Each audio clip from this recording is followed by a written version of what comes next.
Time to warm up the dice. Prepare the snacks.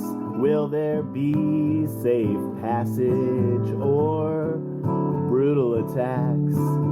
The players come from everywhere on Lantern Noir. Elves, dwarves, giants, and dragons is what you are. So pull up a chair. Get ready for the next campaign. It'll be a hell of a lot more fun than sitting in the rain. For the next 5 hours, time is gonna move a lot faster. Thanks to your imagination and your fabulous dungeon master. Lantern Noir presents.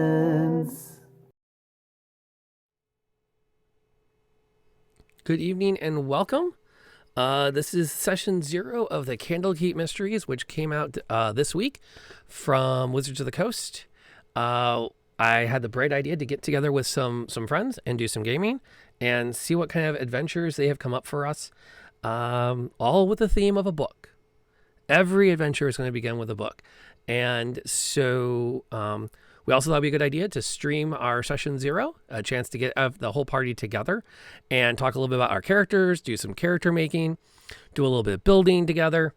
We've got You're Welcome, by the way, to contribute through the chat. Thank you for adding into the family, Loafbone. It's great to have you hanging out with us tonight. And I appreciate everyone that's coming from the different channels to hang out tonight for this. This hopefully will be fun and entertaining for everybody, and to get everyone in and kind of build it. What I want to do is thank Raph for the follow, and then I'm going to let everyone do a round of introductions with who they are and where to find them if you want to find out more about them. And then we'll come back together and we'll talk a little bit about some basic first session stuff. Reed, thank you. Molly, do you mind kicking us off tonight? Sure. So I'm Barely Molly on Twitch and Twitter and basically anywhere else that there's a place to have a handle. And I stream mostly art and sometimes games here on Twitch on the weekends, every Saturday and Sunday. And I'm just getting back into D&D for the first time this year in 6 years, so it's exciting. All right, and Jesse? Hi everyone, I'm Jess, or Jessie, and I'm in Celidosaurus on Twitch. I'm really excited. I've only done some very casual campaigns that never ended with friends, so I haven't really actually done a full from start to finish D&D campaign, but I love the idea and I'm super excited, but also I know nothing, so please be patient with me. Well, I think I'll let Lenarius be the next one to speak, because I think you can feel like you know a little bit. And I picked because Lenarius said this is her first D&D game, so... Yeah. Hi, everyone. I'm Lenarius. I am also pretty much anywhere there is a handle, so everywhere is just Lenarius. And yeah, this is my first time ever playing D&D. I've done tabletop-like stuff, but never anything formal. The most D&D thing I think I ever did. Do you guys remember My Realms? Did any of you ever? No? Okay. Yeah. Was that like That's the Ultima Online? closest. You created a character with a backstory, and it was all in depth, and then you it was just a text-based rolling. It's Google it. Okay. I got that. I can do that. And then Tiff? Hey, hi, I'm Tiffany, and you can find me on Instagram, I guess. I'm not anything, as TS Lamb or under Pagan Children Learning Series. I've been doing gaming for a long time, but it's always very casual. So I play anything, but it's just fun. I like it. So this is my second, I guess, online one. So that's cool. Well, to me, it's crazy because I think if you had said, I know Critical Role's been around for a while, But even if I were to have talked to myself 5 years ago about the idea of even just playing with people that are literally all over the country, it was just, that wasn't a thing. And I think it's great that we can get people together from everywhere with all kinds of levels of experience, and like, let's get a game on. I'm excited. Yeah, I'm glad. D&D's fun. So I'm not going to overtalk it. I'm also glad that I know this is your first game now, so that I know what responsibilities I am carrying with me. All of the responsibilities. You know, you never forget your first dungeon master. There's a lot of pressure now. And I like to know going into the moment that the pressure is there. I don't like finding out after the fact that the pressure was there. Fair. As Techie, who's currently in the chat hanging out tonight, this guy, I didn't know he'd ever played D&D before. His other half, Nebula, I follow her. She's an amazing streamer, and she was lamenting one time about choices in some game. I said, well, you need to play D&D. Then you have unlimited choices. And so we got a D&D game going, and he got through character creation. We got through our first encounter, and we get to these like, this was amazing. I said, that's okay. I'm glad you had, because it's like, and then he kind of kept doing that, like, how do you describe this? I'm like, well, like normal, like DMs do. He's like, I've never played D&D before. Oh no. I'm like, we've played it, let's go. So now I know I have to do a good job of this. Oh no. So this is our session 0. I want to make sure we get a couple of things taken care of, like out of the way at the beginning, some understandings and stuff. Because we're not a physical table together, we have to rely on visual cues, which we have the Zoom call, thankfully, and we have to rely on talking to each other. I could have the chat window open in Zoom. I'm going to, now that I'm thinking that I should, but I always forget to open it. Sometimes in a role-playing game, things can take a weird turn. And so I just want to make sure we're aware of how to communicate with each other. What I would propose at the table, and you're welcome to veto me or suggest something that you find easier to work with. But if anything happens in the game where you're starting to feel like this is uncomfortable ground, and you might think, well, how could that happen in a game of D&D? Some people really have a hard time talking about physical harm against children. Some people might find it really uncomfortable to have suggestion of some kind of a tentacle monster, or perhaps something involving. I don't do eyeballs well. I can tell you that right up front. I don't do eyeballs well. But if anything comes up, like we get talking about anything that feels weird, or like there's a part of you get a needling in the back of your neck, and gotta let that play. And thank Azteki for continuing to help support the community with 5 gift subs, because Azteki is awesome and a phenomenal supporter of my D&D efforts. But if you get that tingle in the back of your neck and it's like, this is just not cool, just let us know. Just say that you see a yellow light coming. I'm going to pause. Oh, can I get... All right, let's get the hype for D&D. I will take it. I will absolutely take it. Thank you, Jesse, by the way. You did not need to do that. So, come on. Well, this will help keep the lights on. I'll say that. Literally. There you go. And I'm still dealing with the drama for the second lighting set I put up. So, okay. I'm going to pause the yellow light conversation and just mention, now that there's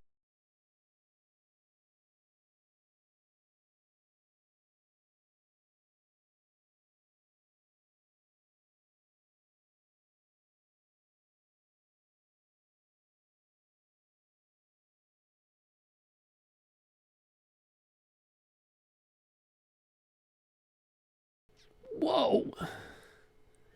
Well, that's going to change things. Why is that not updating?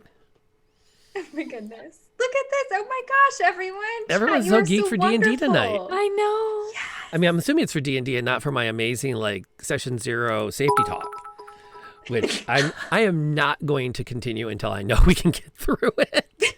Safety is important, Safety though. is really important. Safety is important. Although I'm also really But also, curious chat is so sweet. Oh my why my gosh. bits are not updating. I want to check that while we're watching this go through. And thank you, everyone, for the support. How many people am I thanking here? Let's see. Nox Mortis, thank you for that. Loaf, thank you so much for that as well. The hype is amazing to get this up and running. I think we've almost paid off my copy of Candlekeep now.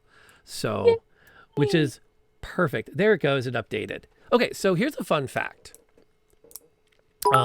You guys started the night off with 100 twists of fate in your back pocket. And so as we continue to ride this hype train, I appreciate everyone being hyped for D&D. Every 100 bits of fate. And thank you, She, for coming along board with us for some D&D tonight. Every 100 bits of fate you can turn into a twist and re-roll any one die. So, as of now, your first game will start with 15 twists.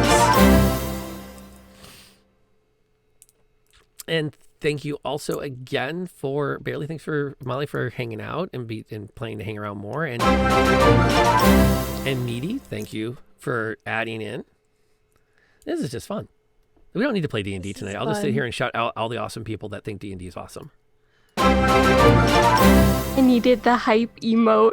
You need. I love the cute little hype emote. It makes me so happy. It's so cute. No, I'm not. The one though that as soon as I get, it might actually happen tonight. The way things are going, I might get some more unlocks. The one that I want everyone to get eventually. These are the 3 that I've put up. That Also, I think chat adore. said the alert sound is quite loud, so I'm not sure Okay, what's going on there, but that is entirely possible. I'm not used to my alert sound going off this often, guys. I need a moment to reconnoiter here. I know where I can change that though. So I'll make a quick tweak to that on the technical level, and then we can get back to, well, I don't know, let's keep the hype train going. D&D's awesome. I'm going to do this for now, though, while I fix that. Let's see if I can remember where I'm going. Yeah, I just got to tweak something in Steam Labs. Yeah, at the rate you're going, I might actually have to change the conversion ratio of Twists of Fate to rerolls, because y'all aren't going to have anything that makes the game interesting. because we can just re-roll everything because chat is so sweet. Yeah, because chat adores you guys already, and we haven't even gotten to character creation yet. We're still. I'm really excited. Yeah, me too. I can't wait. Yeah. Let's see. Where am I going? Character creation is one of my favorite things to do, and I've never gotten to use the character I create, so I'm stoked. Well, the good news is for D&D, it's not terribly different than every other computer RPG you've ever played. That wasn't the button I wanted to push. Do I have to do this across? I do. All right, let's do that at least. So I'll hit that one and that one. Let's just dial those back. And then we can probably actually hear each other talk again. All right, so I just crank down the volume on my alerts. Hopefully that doesn't blow everybody out again. And I'm only behind on thanking people now too. Thank you to Loaf again for continuing to cheer, and all those biddies, and Reboot for following, and Sim. Thank you again for the support, and Stone, and oh geez, and yeah, I think that caught me up again. Okay, cool. Whew. Well, we're at 5. Should I even try to do the safety talk still, or should we just wait to see what else happens? Try the safety talk and chat might Interrupt it again? Yeah, but it's not the worst. That's thing. fine. Okay, so yellow light, please slow down. This is making me uncomfortable. I don't. Oh, that actually is way more tolerable for me too. Now I'm glad I did that.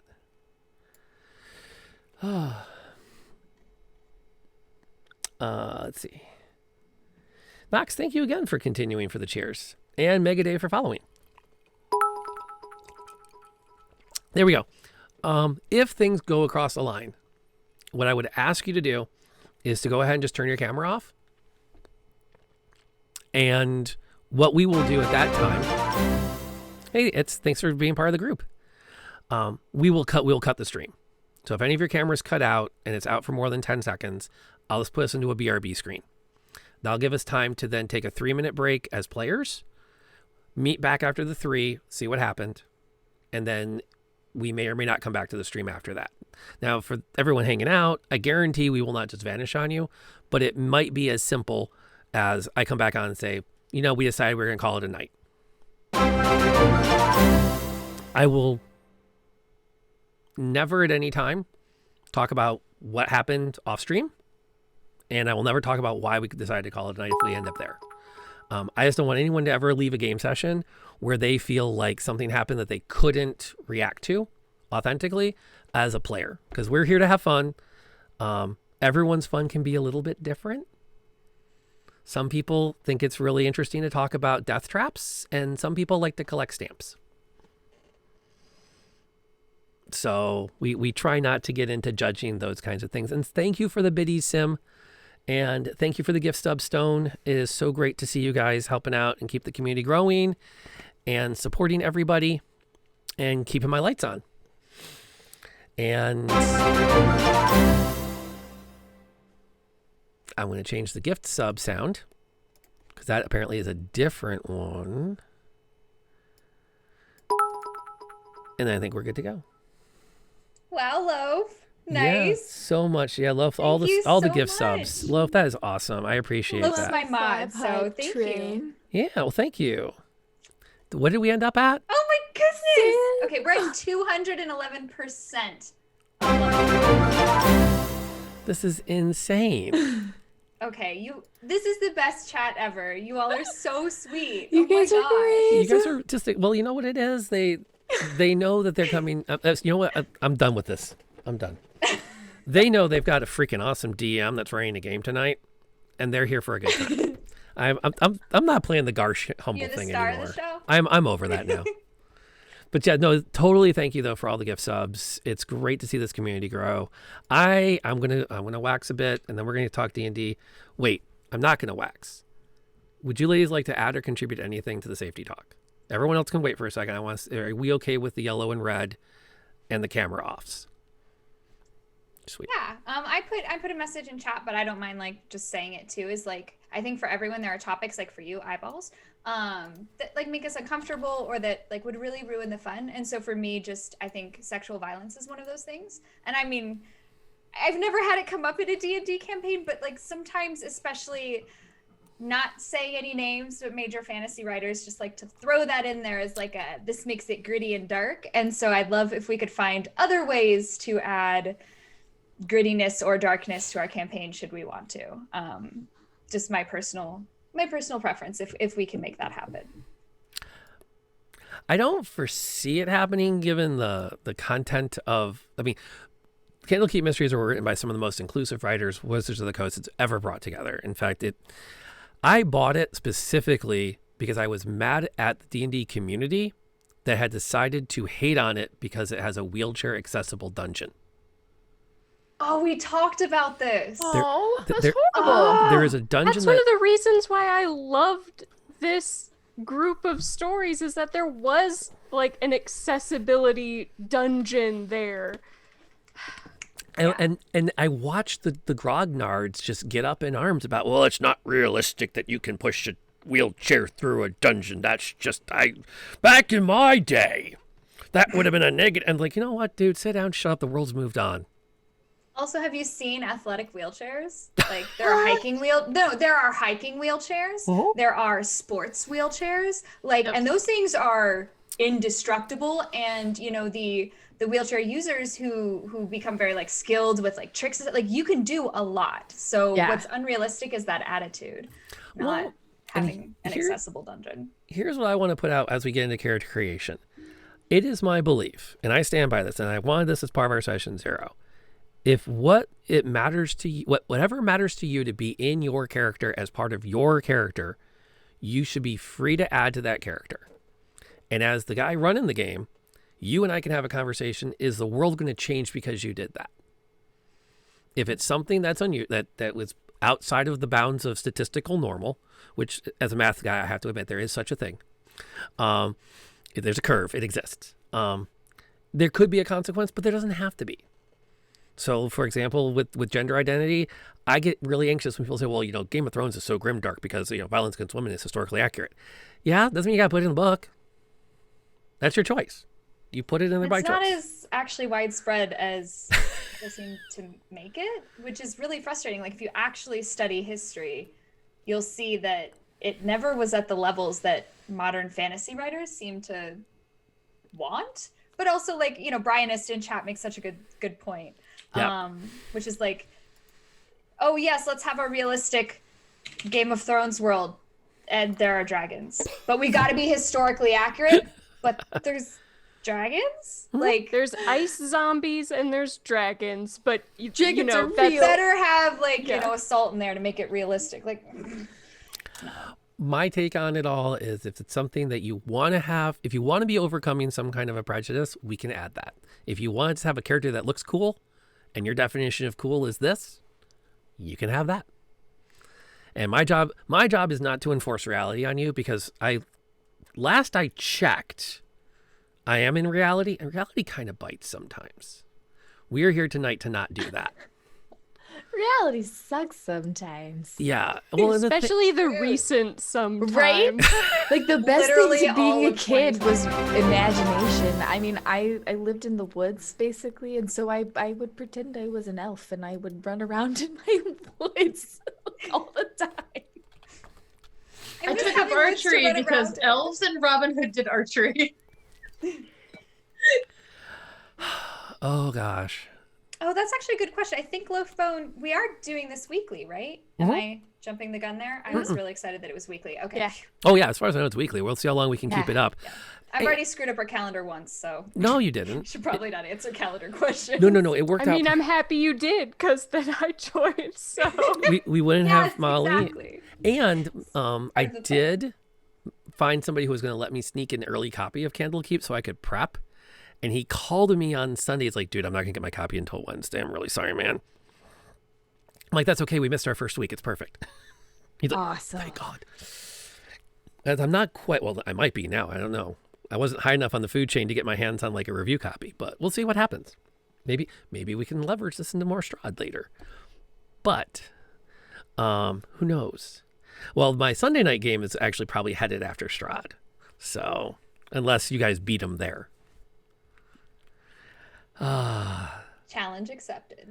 I would start to talk about that, but I'll be here all night telling stories about having run Curse of Strahd. And none of you really, well, I mean, Wait, don't, because I just, my monthly campaign is Curse of Strahd, so no spoilers of that. generic, no, I'm really sorry to say I do not live in Sherlock Holmes's office.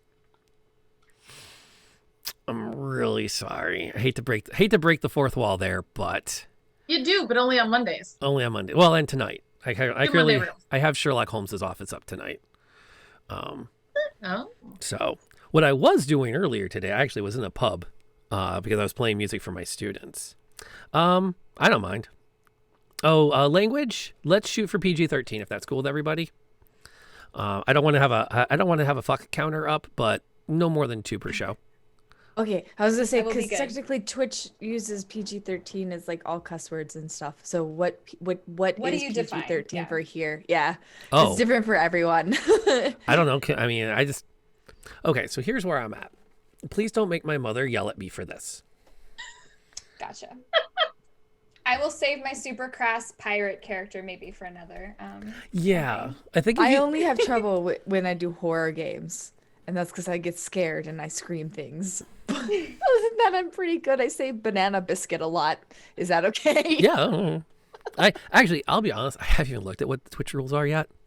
I have the mature audiences toggled on usually. Just out of I habit. wouldn't. You don't need to unless you're doing like sex stuff, apparently. I also want to slow down students and parents of students.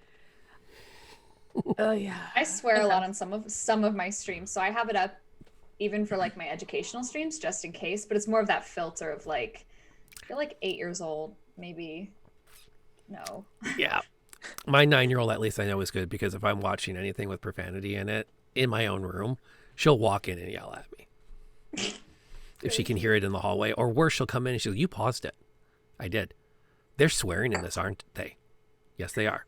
Daddy, you shouldn't watch that. I know. We have the debate about- I wasn't aware of this rule on Twitch, but a friend of mine made me aware of it. Is that folks in chat, like I think the minimum age for Twitch is 13. Please don't talk about your ages in chat because you are as the streamer legally obligated to like ban them if they're under whatever the age is. So just don't talk about your age.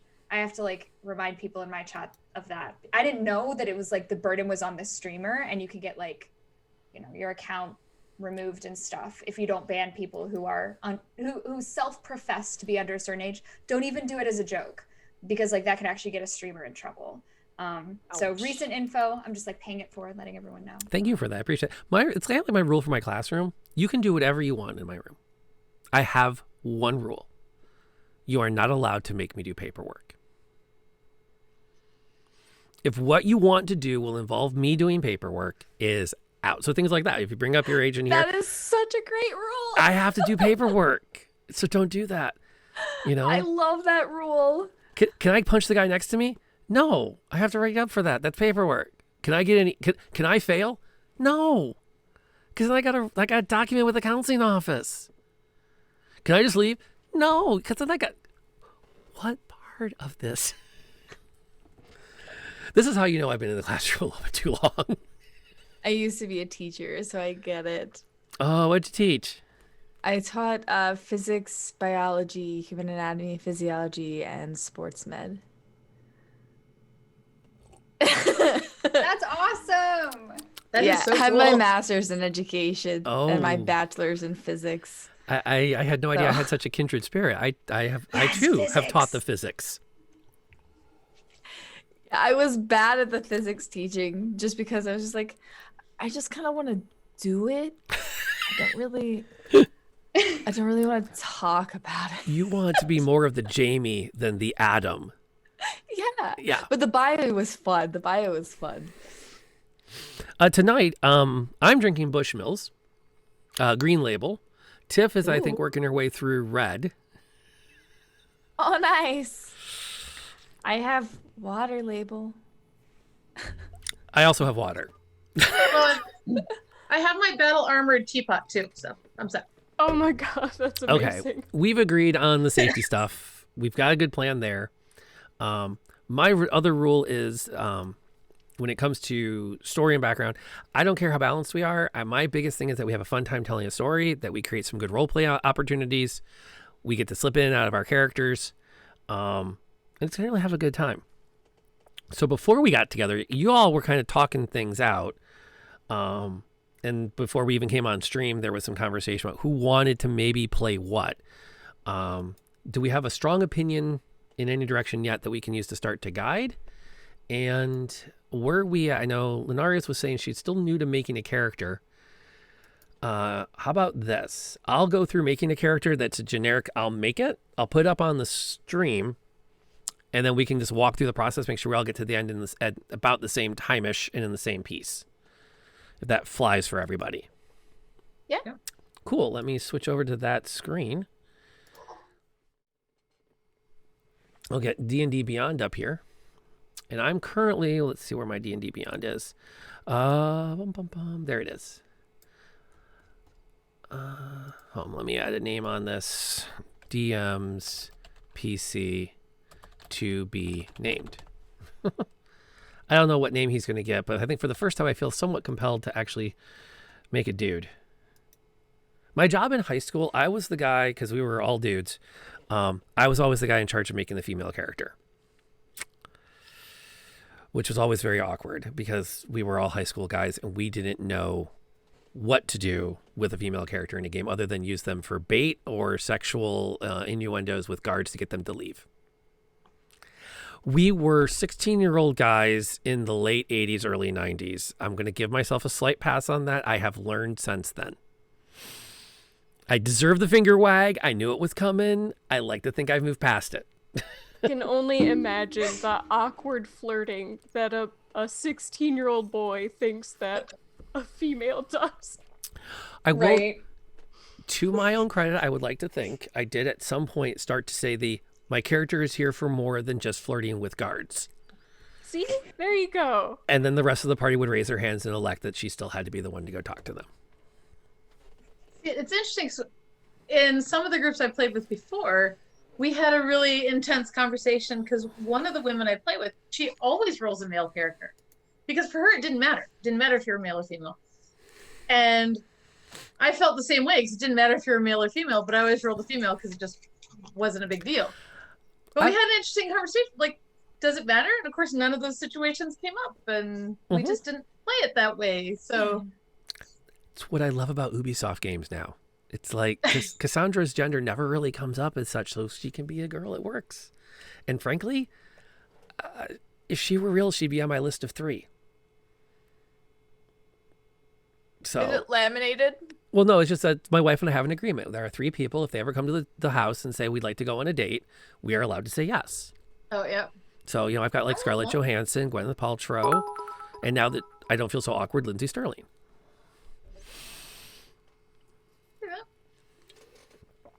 I think date with her would be a little different, but whatever. Wait, the violinist? Yeah. Okay, all right. No, fair enough. I feel a little You're- dirty. yeah, I you're am fine. old enough to be her dad, but she's really cute. Okay. She's like 23 now. Oh, friend. That's quite young. I know.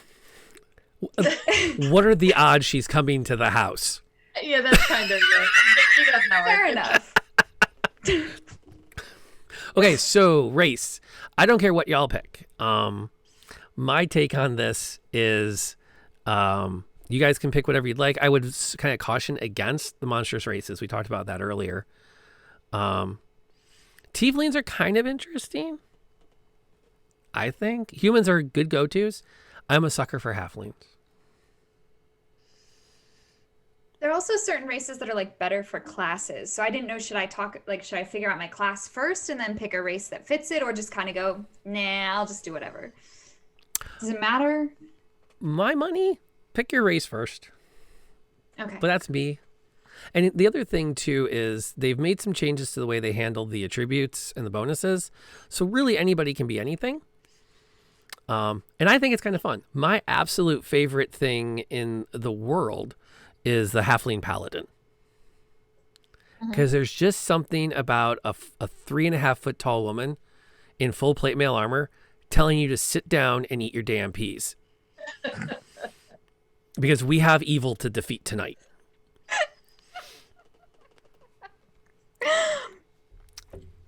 Well, so what classes or what races, what races do people feel like playing? What classes? I feel more like I've played a couple of different very, very short-lived campaigns, so I'm very willing to kind of fill a gap or be a class that maybe other people don't want to be. I'd prefer maybe not bard, because I'm not very like charismatic, so I don't feel like I could really sell that as well. But yeah. I want to be the I don't know how do you say it. Eladrin. Ladrin? Eladrin. Elf. Okay. I think so. That's done. That's easy enough. There is Is that something a to be race? said. Sorry, I don't know actually. It's under elf, isn't it? An elven race, isn't it? Eladrin? Yeah. Yeah, Eladrin.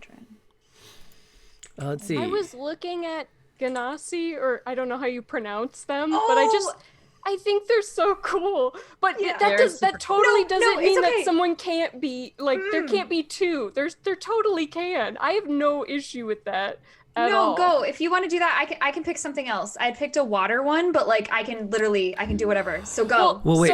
So the 3 characters that I drew and put in our like group chat, there was like one I drew for water, one I drew for fire, and one I did for air, because I was like, who knows? Maybe someone who will want to be something else. And I was really also kind of looking at like their class attributes and being like, oh, this would be better for a rogue or a druid or whatever. So No, go for it. Seriously, I honestly don't mind switching around and changing things. So by all means, please. At least so we could have 2 too. That'd be awesome. yeah, like, and like even like we could know each other in our background or something. Like it totally can be played anyway. So It also makes an interesting dynamic if there's one fire and one water.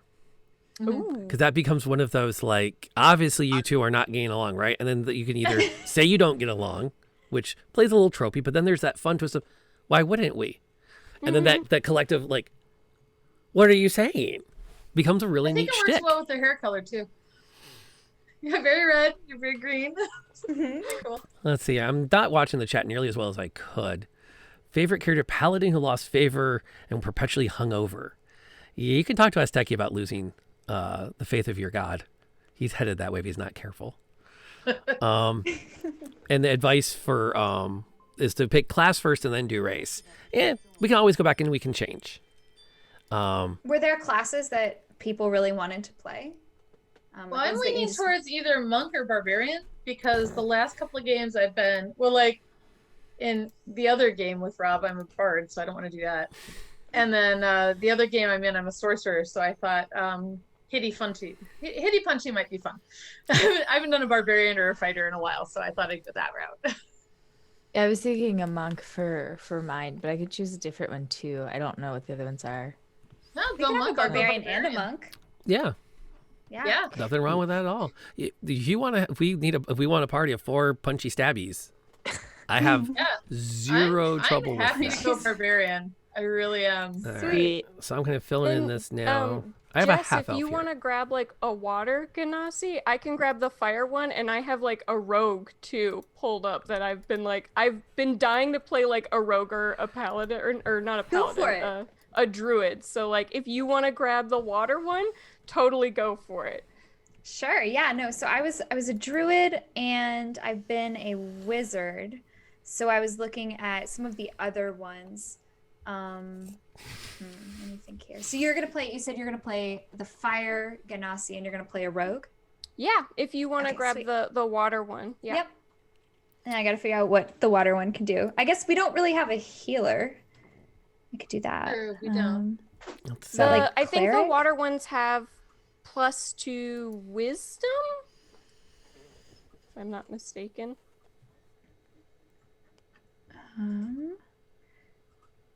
Healing. I guess that would be.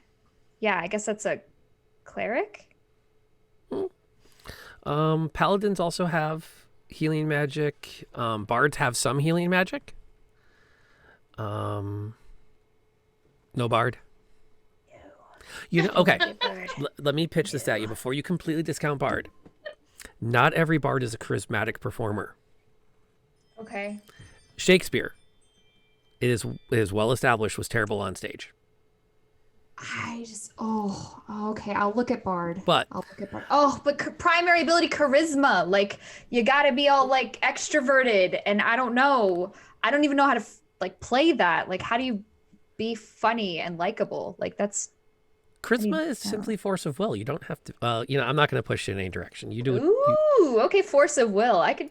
Yeah, charismatic is not necessarily. Well, Could you go with the mysterious air and you're just very your quietness and your yes. mysterious aura is actually what Ooh. draws people toward you. Brian, And this was they right. They want to try and do what you want because they want to get something out. Brooding and intimidating. is charismatic, yes. Or charismatic Meyer introverted. Grow. I'm going with that. Yeah. I'll do that. I'll be a brooding and intimidating bard. Like I will beat you with my lute. Dude. Awesome.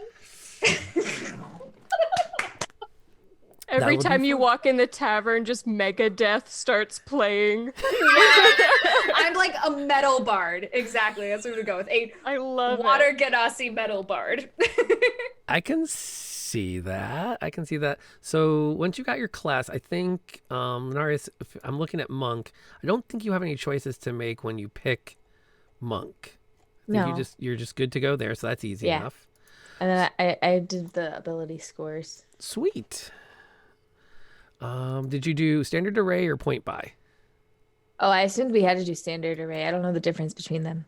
Okay, so standard array gives you like just numbers to assign. Point buy, you have a little more freedom to play with, so you can take something below. I think you can go below 8. I don't have a strong preference. Yeah, you start at 8 and you can build up from there. I'll just leave it at the standard array because I Standard, don't know yeah. what I'm doing. Yeah, standard array works. As a monk, you probably want to make sure you don't. Your physical attributes are kind of important ones. I think wisdom's a big one for monks.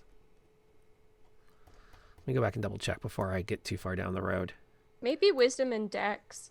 Yeah, dexterity and wisdom are the two you want to make sure you don't make too low. Yep, dex and wisdom. And you're a monk. You're like, Now, here's my question. Are we thinking more of a high-speed martial arts monk, or are you thinking perhaps a Western monk of the having taken a holy order of some kind and other oaths? I'm thinking like an elven, like really. That makes sense. Kung Fu Elfin Monk? Kung Fu Elfin Monk. Okay. Yes, that meditates a lot. I can live with that. Because elves don't have to sleep as much, so it totally rocks. Meditates and kicks ass, basically. That. All the love that. it. Like I'll have a special warrior meditation pose. Yes. Warrior meditation pose. Not sure how that works, but okay. Yoga's got some warrior poses. It does. It'll live for a while to meditate. Hey. My warrior 2 monk. I binged Cobra Kai. There's a lot of meditation in that show.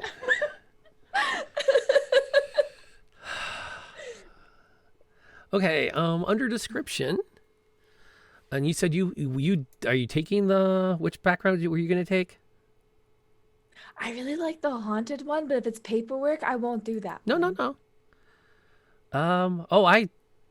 I have no problems with you taking that one as long as if anyone else wants to take it, that would make. Let me start that over. I'm only going to do one haunting. So if 2 people take the haunted one background, there's going to be 1 haunting. Does anybody else want that one? No. Go for it. Yeah. No, that's fine. It's just the haunted background means that there's going to be something kind of playing around with the darkness. Things to kind of mess with your background and all that other stuff. Salty, welcome aboard. Glad to have you as part of our community. I think in this mode, I don't know if I have my alerts up. I do, but they're just behind the other stuff. Let me shoot that to the top so it shows next time. But thank you for being part of the community. We're having a great time tonight getting started with this and going through the funs of the backgrounds and the options and the buttons. There's not a lot I would worry about. Standard array for our ability scores or rolled? Standard array or point buy. You can pick. Okay. I don't know what either of those mean, so I will go with standard because that sounds like default. Yeah, the standard array just means that you get the numbers 8, 10, 12, 13, 14, and 15 to assign.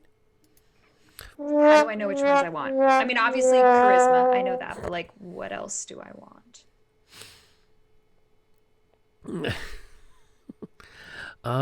As a bard, it kind of depends what you want to do. Thanks you for joining the community, Drum. Good to have you along. As a bard, are you going to be a stabby in their face bard, or are you going to be a duck out of the way and hang in the back bard? Or do you want to? Can I be like sneaky stabby bard? That or would be dexterity. Okay. Yep, dexterity, and then maybe strength. Okay. The one challenge I would have, because bards are hard to figure out a dump stat on. Where do you want to put your 8? Yeah. So sickly, weak, dumb, or just really impetuous. Because a bard with a wisdom of 8 sets themselves up for some interesting moments. Like, is that just okay? All right. So intelligence is like book knowledge. Wisdom is like. Okay, so here we go. Imagine a tomato. Yes. Strength, your ability to crush a tomato. Mm-hmm. Dexterity, your ability to hit someone with a crushed tomato. Okay. Constitution, your ability to eat a crushed tomato and not get sick from it. Okay. Intelligence, quickly recall that a tomato is a fruit. Wisdom, to know not to put a tomato in fruit salad. Oh, I want to have a wisdom. That of 8. is so genius. Charisma, convince someone to buy your tomato-based fruit salad. All right. Wisdom 8. I like it. I'll do that. That's fair. So force of will doesn't always make the best long-term decisions. Yes. I'm playing myself. This is going to be so good. All right. We're going to have to consider at some point consequences of a bard who doesn't always make good life choices. All right. Problematic life choices. I see a trail of broken hearts. Tomato-based fruit salad is just salsa. Well, that's true. See, there's a charisma roll. Boom. Boom. Boom. Let's see. How are we doing? Is everyone through their stats okay? Yep. Questions there? Yep. Cool. I'm looking at background now. The Jeff that Just plays. like a lot of proficiencies to choose from with a rogue that I was not prepared for. And then there's also Yes. an expertise. Mhm. And they're the same thing. Like you can have two, like you can have a proficiency in investigation and then an expertise in investigation. That gives you even more bonuses to your roll. Oh, like it stacks? I believe so. Let me That's check. a lot. Let me double check. And then expertise. Yeah, your proficiency bonus is doubled if it's something that you're an expert at. Yep. So, yeah. Oh my. Okay. Well, and that's the thing. D&D, following the chat, catch him on chat a bit here, it is really intimidating at first. But the thing about it is, especially if you're playing with a group that's here that's willing to be patient, it's at the end of the day, nothing is ever etched in stone on a character sheet. I have always believed character sheets are done in pencil. So you can always go back and go, this was a bad decision, let's fix it. So, and this is the nitty gritty stuff. This is the grim dark side of it. What other backgrounds are people taking? So I have an idea of what this little gaggle is like for your first couple of RP encounters. Far traveler. The Far Traveler? Oh, that's what I was thinking too. Oh no, I can change. No. I Okay. totally don't know. Well, I had an idea at one point, but I can't figure out how to play it, which is, and it was cloistered scholar as my background, and the theory was that all of my family was librarians, and I tried, and I suck at it, so I became a barbarian. I'm the librarian with, like anger issues. But I can't quite figure out if that would work or not as a background, or if I should do something else. So no, I totally love that. go for a traveler. You know what? The Cloistered Scholar works on a lot of different fronts. If you're willing to take it, it would actually play in really well with the game because it gives your party immediate, easy access to Candlekeep. We don't have to spend too long on the Stay with that. the getting through the front door part. Cool. Good, then that works out well. And then for our travelers free food, yay, that works out. And thank you for helping out with the chat with Loaf. I appreciate you kind of stepping in there and letting everyone know what's up. You are seen and you are appreciated. Yes, librarian barbarian. We are totally, that works. To make life really easy for equipment, when you get to that tab, the good news is you don't need to worry about attuned magic items. So Awesome. those will come later. And what I would advise is just click the button that says equipment, and that will give you a checklist of items to go down when you mark off the what you want to start with for stuffs. It saves you all the work of having to go shopping for starting gear because they figured out pretty early on that almost everybody buys the same starting stuff. You want to have some current things. You want to have a weapon. You want to have some armor if it makes sense for your class. I think the monk starts off with a weapon, for example.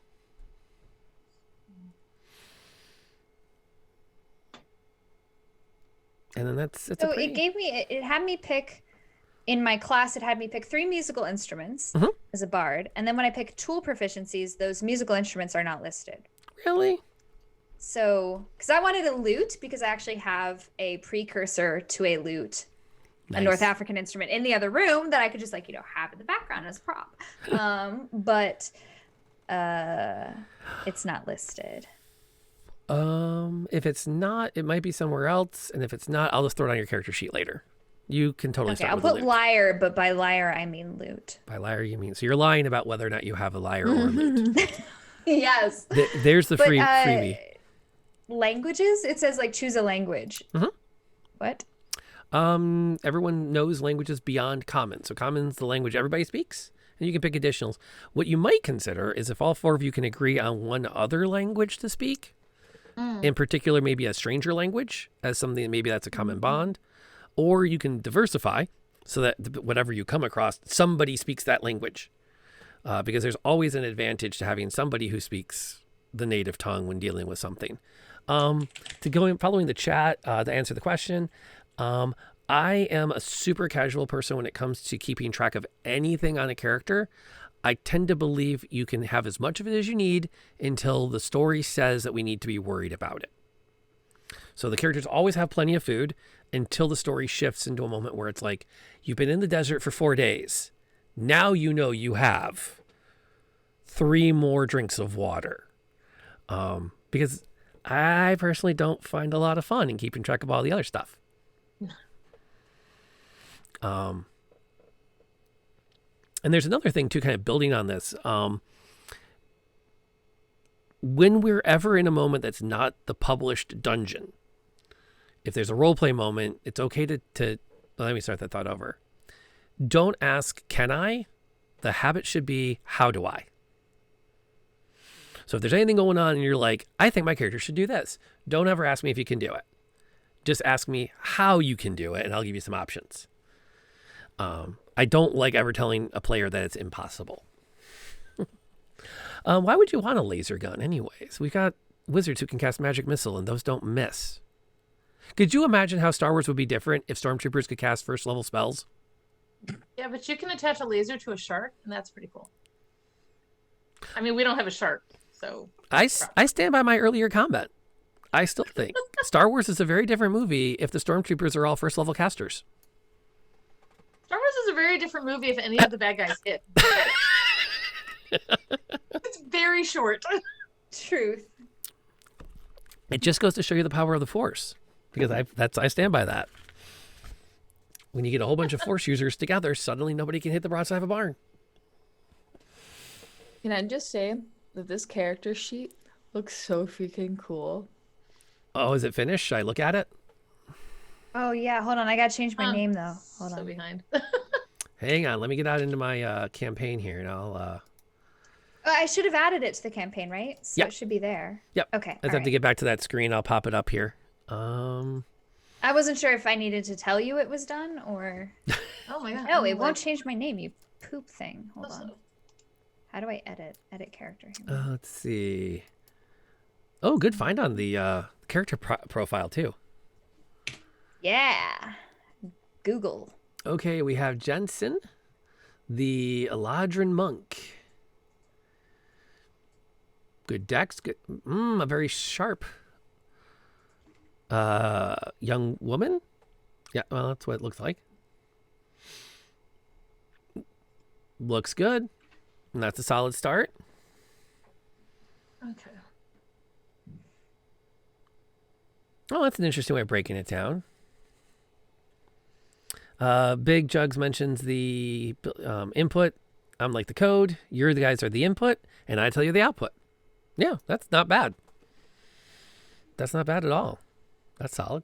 And so that would be that. And then in this particular way of looking at it, features and traits. So there's our monk. Dark vision, keen senses, fey and sensory, can enter a trance. And as our current wizard in my other game has found out, once per short rest can teleport via the Misty Step. Yeah, I don't see that being a factor in combat later. Where'd the monk go? Oh, she's behind us. Crap! Okay, let's see. So if we feel we're ready, maybe we should do some introductions then.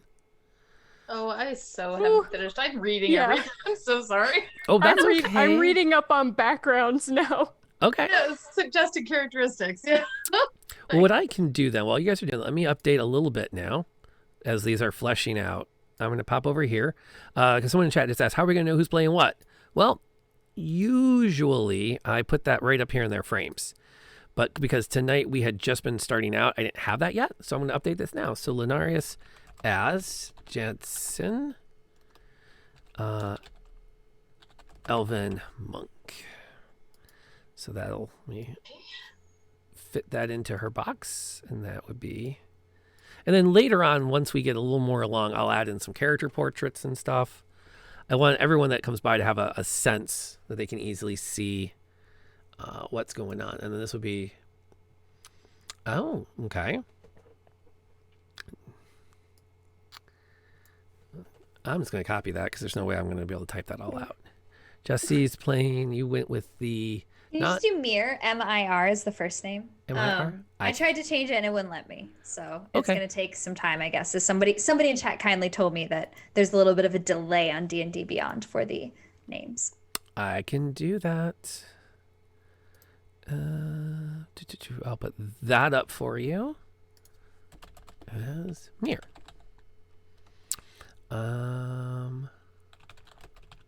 Water Genasi Bard. And then whoop, make that fit. And that makes all pretty like.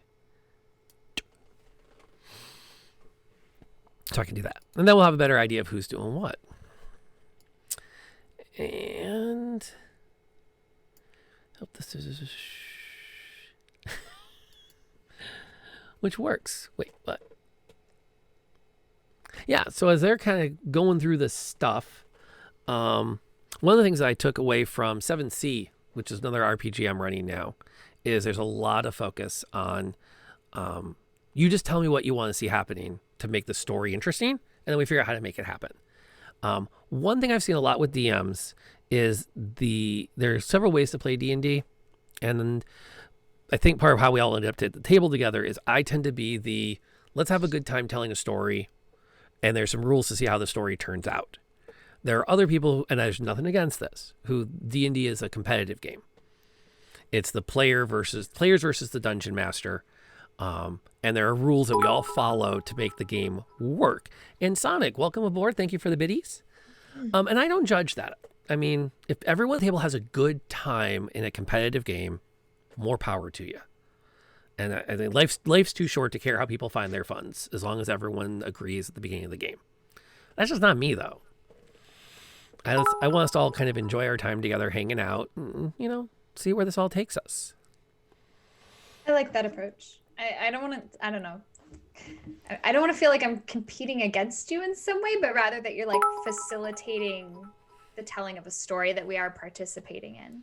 Mm-hmm. Like I've actually never played the kind of competitive D&D that you've mentioned, so. Yeah. Out of curiosity, Linares, have you gotten far with the Baldur's Gate series of games or any of those other computer RPGs? No. That's okay. I always I'm like, I want to do it. And I just never have time. I never have time. Like I said, my rounds is I think the closest thing that I've done. Yeah. That's cool though. Cheese, welcome aboard. Glad to have you as part of the family and hanging out tonight. What we're gonna do when we're done with this, there's another game out there that I really like, and maybe I'll get an organization. All the Baldur's Gates are great games. Which, if you ever, if you ever need to get off the hump, just throw it up there as a channel point challenge. Enough people put points into it, and then you kind of have to do it. I just did that for a 12-hour stream, and I'm like already regretting it. I haven't even done it yet. 12 hours is not that bad. A man in his 40s can do 12 hours. I'm so hyper though. Like on my streams, I'm so hyper. Yeah, you kind of are.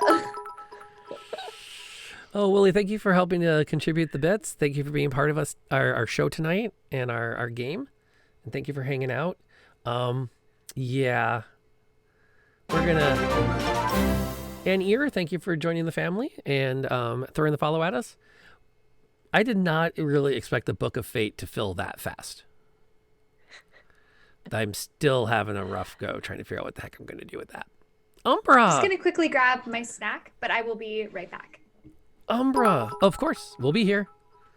Welcome aboard, dude. Glad to have you here. An amazing streamer and content creator on his own right who does... I have not made a huge fuss about other streamers tonight in the chat, and I apologize to those I'm not paying great attention to, but I'm not going to miss a chance to talk up Umbra, because this dude does everything. Cooking streams, music streams, I think he did an art stream once, and game streams. So, an amazing guy. If you can, give him a follow, because he's epic. But we're in a little bit of a lull right now as we kind of look at all of our options on our characters. Linarius and Jess are both finished more or less with theirs. Jess is up here on the screen now. And I can also tab over to Linarius' character. So we have an elven monk and a water genasi bard, which will be an interesting group. The entry into a library will be a curious one. So we'll see how that all goes. But I'm trying to remember how we do the stats. if you do standard array, you just drop down to the ones you want. Okay. Trying to remember what I want for For a I haven't done barbarian, Barbarian Like D&D. one of each. mm-hmm. But yeah. Barbarian, you're looking at Strength and Constitution. mm-hmm. Okay, keeping up with chat here. Yeah, the thing about D&D is thank you, Ember. There's a lot of different ways to play. Well, actually, all role-playing games have a wide variety of styles to how you play them. And so, in fact, to be fair, Dungeons and Dragons started as a tactical miniatures game. The first sets of rules that were ever published under like that title was the idea of I'm going to grab this and put that down in this space. So while we're kind of chilling out here too, as we're going to show off a bit and put her on the spot, but Molly is a resident artist, and as part of her brainstorming, brought these into our game tonight. Oh my goodness. And they are just, I told you I was going to do this. Yeah, no, it's totally fine. They're gorgeous. Your art is amazing. It is. Thank you. Seriously. I It's really wonderful. These were just lunchtime doodles, though. Okay, now to be fair, you do realize all of us just hated you a little bit in that moment. Sorry. We're all out a little bit. I Just a little feel like I This have is to just my justify- lunchtime doodle, No, and it looks I feel like I have absolutely to perfect. justify myself for okay, I'm sorry. Thank you very much for the compliments. I appreciate them greatly. Well, and the thing too is there's something to be said for I wish I had the kind of talent I could do something that I could show people when I have this, but sometimes that's how you build your character. You kind of like, oh, maybe I'll do this, maybe I'll do that, kind of add this in and kind of do this there. And it's like, and I don't like that one.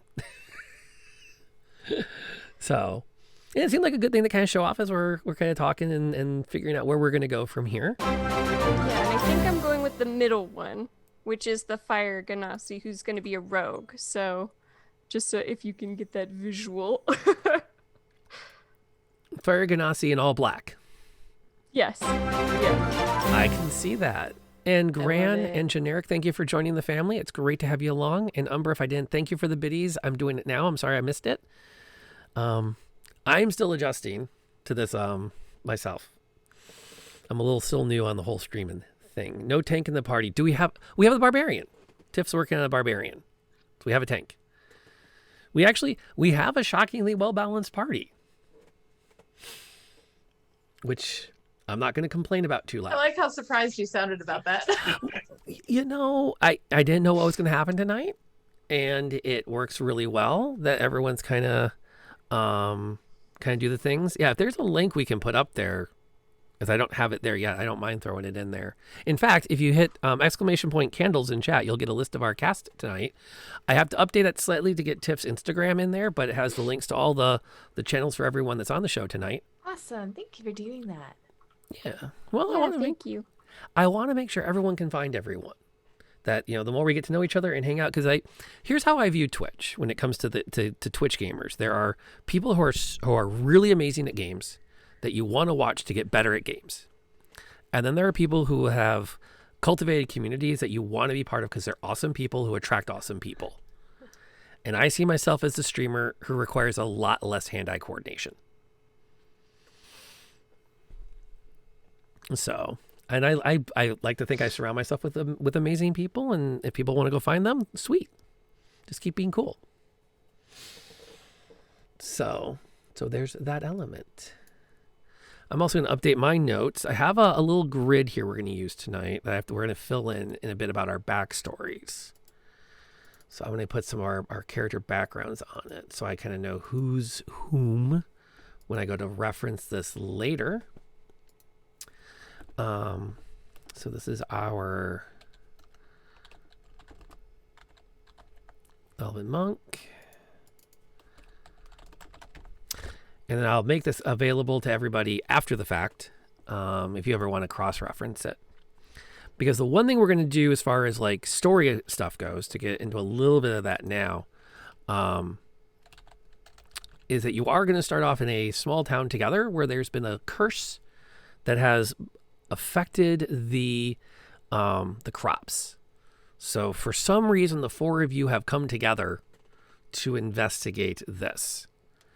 And my thought process is perhaps I'll let you guys decide. But the first major question is, which of you know each other and which of you don't know each other before you set out together? I don't think I know anybody. I'm pretty introverted, and I got my own gone stuff. by the library? I don't mind having gone by the library. Because I'm hanging in the library. Best place to hang. I'm the person that keeps walking around going, "You okay? You okay? Okay. Shh." Shark club your face in. Oh, by the way, Oh, Tiff, so you didn't want that book. Right. Tiff, Alright, I Did think you I'm done. dog ear these pages? can I My say, spite you club will not dog ear your face. Return your book on time. Tiff, did you pick a race for your barbarian? I did. I'm a half elf.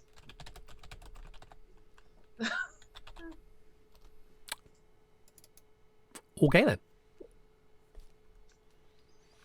Loafbone, the late fee is your life.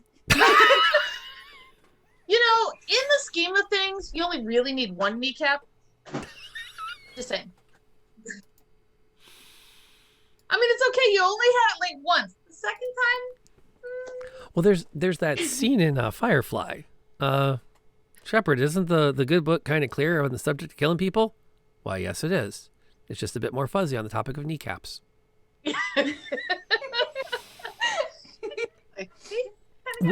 Mafia librarian. I love it so much. Like, it's like you would think that, a librarian. Okay, you'd be like a wizard, or maybe like, I don't know, like one of these like studious magic users, and you're like, nah, like barbarian librarian, which is just so perfect.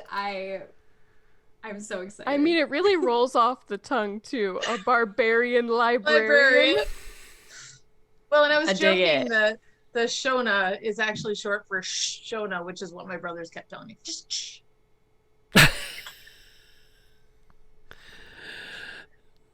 Boost. Why not? You read this book? Did you? Okay, I think I updated the one that I had in there. I'm not sure though. Okay. Cool. So, On the subject of people knowing each other, my backstory that I picked was like the far traveler or something. So the whole point is that you're supposed to be kind of like completely out of place, or like very much, Yeah. not from here. So I'm okay maybe knowing somebody, but I feel like with that background, I probably wouldn't know very many people, because you're kind of supposed to be like from someplace far, and you're always wandering and like going new places. So I'm thinking I like the idea of Mir and Jansen knowing each other. Like they've come in to kind of their roads kind of did this, and then they arrived at this place together. So there's Ooh, okay. a little bit of time to get to know each other coming in. We can kind of go from there as to maybe we can, if you guys are not adverse to this, perhaps then the Fire Ganassi and the Barbarian have some backstory together. Yeah, I have like the criminal spy background, so maybe I went in looking for some knowledge, and I found me some muscle. I like it. And I was just like, hey, you look, because my lowest stat is strength. So it's like, hey, You look kind of big and tall and strong. I think I might want to hang out with you. I like it. Aw. Plus, I know where all the best books are. Oh, perfect. I'm really Okay. into that. Now it's time to start telling some stories. Buckle up.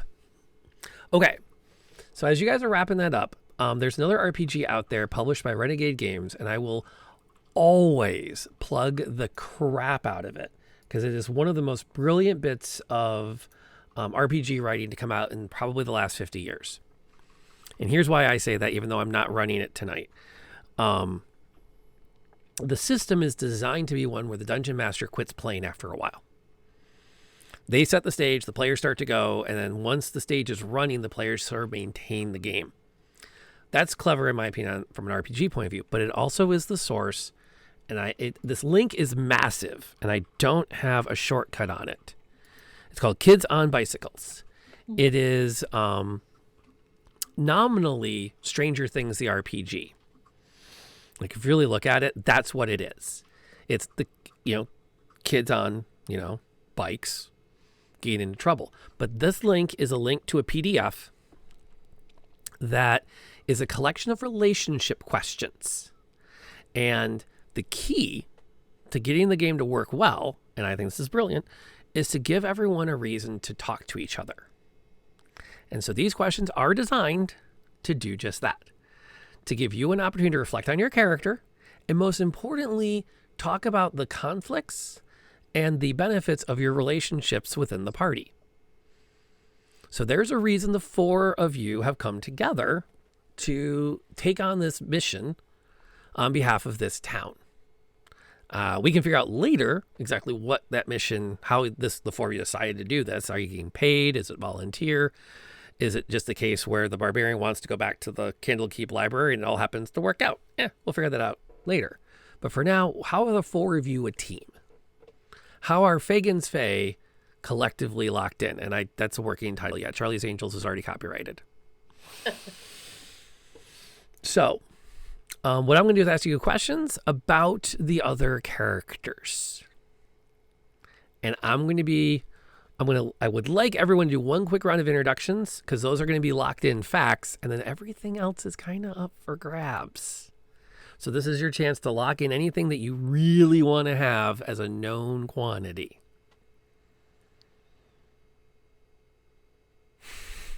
And everyone starts thinking deeply. I'm getting my notepad ready. Yeah, I got my notebook out too. I do everything on Google Documents. I'm totally sharing this in our Discord group chat later. I am a pen and paper person. Yeah, if I have never to write it or remember I'll forget it. Yeah. You use dead trees? I use this. Okay, good. Oh, it's almost see-through. I use dead trees. I too have a dead tree in my possession. I'm kind of like I had a vegan, dead but tree for and pencil. paper. Okay, so let's do the introduction phase. To answer the question, are we going to be doing the dice? I'm a big fan of using the online dice because I can capture them and throw them up on the stream for everyone to see. And I love that tension of somebody saying, all right, I'll go for it. And then we all get to watch to see if they roll anything better than a 3. It adds such glorious tension.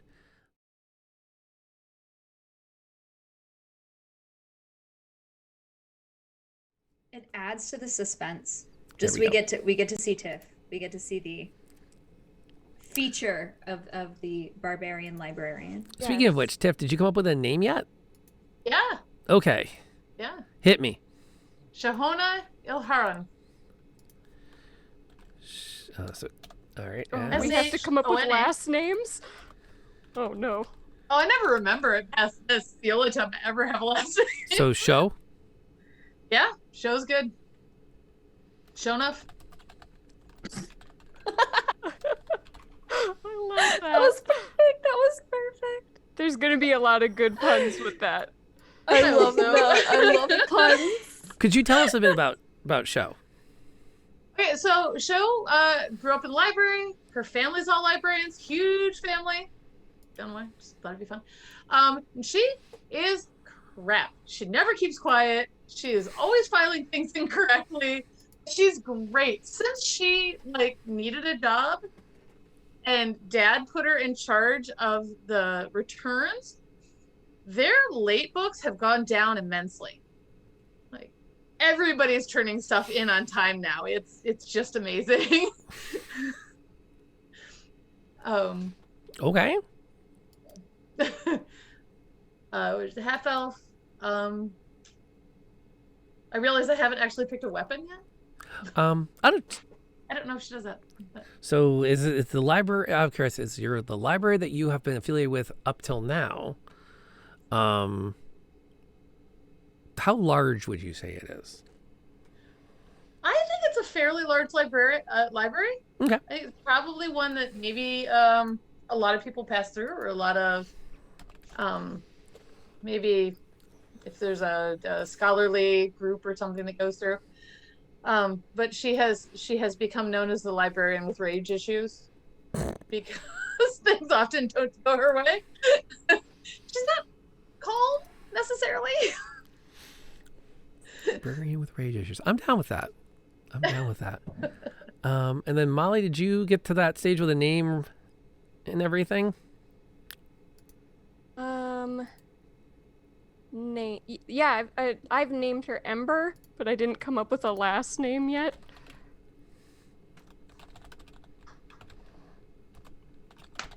Okay, so that would be our party then. And then, Jesse, did you want to introduce Mir any more? Add anything else that we should know about her, them coming in? I'm still kind of working out the details myself, but I think, they never talk about where they're from because they've just traveled so much that they give the appearance of not really caring about homeland or origins or anything like traditions, things like that. It's more about, like, for themselves at least, but they love learning about other people's traditions and cultures and things like that, but don't speak about their own. Water Ganassi, so I toyed a little bit with having this sailor background, but chose far adventure, and but far adventuring via the ocean. So water is the happy place. Water and boats are the happy place. But yeah, I think that's good to start. All right, that's solid. Yes, Mir is non-binary. And I will probably be updating the templates with pronouns next time we get together. I have to kind of reconsider my layout a little bit to make sure all that data gets in there in a way that's legible, readable, and accessible to everybody. I'm working the kinks out of the system. Getting there as we go along. And Lenarius, what else do we know about Jensen the monk? Is there anything else that we should know going in? So they are extremely quiet and they don't talk a lot, like, ever. But when they have something to say, they say it very, very well. And they are often by themselves. They're always meditating. But they're, like, really quick to action. So anytime there's somebody being victimized because they refuse to be a victim, they help that person. And if anybody tries to ask me what's wrong, I'm not going to talk about it because I'm on a mission to, like, defeat the, like, evil that's chasing me. And that's all I care about is, like, making sure other people are not being victimized and getting rid of this, like, evil spirit that I talk to, nobody else sees. But I know it's there. The one that keeps reminding you that you can't ever succeed. Exactly. However many people you save, people will still die. Exactly. Yeah. So. Oh, yeah, that's going to be fun to mess with. See, this really isn't paperwork. This is just opportunities to... Yes. Okay. So now we get to start to flesh this all out. And we've kind of come to a relative consensus that Jansen and Mir have had some time to get to know each other. And Ember and Sho have had some time to get to know each other. I feel like we might want to bridge one more gap in there just not to get too crazy. And so I would like to propose, given the exoticness of it, perhaps either the half elf and the elf have gotten to know each other, or the Ganassi's have. I could also see like so I think for Mir and Jansen getting to know each other, they're both kind of just like getting to know in that sense. I think is like eye sort of warily and be aware of each other's presence and have like traveled, but not any kind of like deep relationship because they both seem a little bit kind of standoffish. But for the Ganassis, it could be interesting. Like, I don't know about technical D&D lore or whatever, but like it seems to be like you were saying earlier with having opposing elements that there could be some innate sort of distrust. So maybe it's not like a positive relationship, or if it is, it's something that's like subversive. So kind of like. Well, we can see how that plays out as we start to develop it. So I'm going to pull this over here so I can check it opposite the dice, and then I can be typing in one window so I don't have too many things going on where I can see everything. Okay, so in that sense, if we're cool with that, let's roll with that. Let's see how the backstories pan out. So what I'm going to do is I'm going to rotate around as best I can so we can fill this grid in. I'm going to ask each of you 2 questions about another character. If it's about your character, you have veto power because again, it's meant to have fun. But I ask you to exercise your veto power judiciously. Make this, take a moment to internalize before you say no. But if it's like, nope, I just can't handle that, then just let us know. These are not binding. It's meant to be fun. So to that, I'm going to start by, we're going to pick on Tiffany first.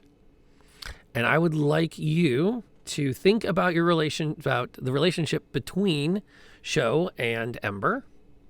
And your first question is 4. What is one trait about this character that they can't stand, but you really like? That they can't stand about themselves? Yep. So what's something about Ember that she just is not happy with, but you really think that you really appreciate it? That Sho really appreciates, I should clarify. Should really appreciate it. I'm trying to think of what you've already said about your character. I am going to... I don't know.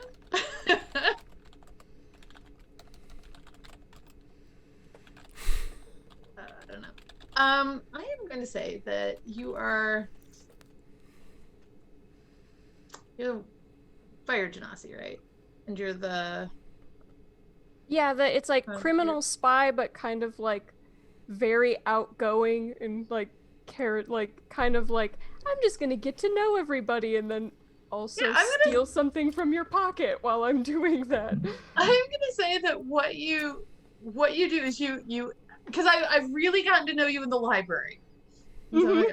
And I'm gonna say that in spite of your best effort, you keep like leaning over and pointing out things to people while trying to steal from them, and then you accidentally keep giving it back. You keep trying to steal stuff, and then you'll like come across somebody's dropped something, and you'll like return it, and then be like, "Oh." I like that. That's really funny. Well, so I'm going to put down appreciates her honesty outside of a theft. That seems fair.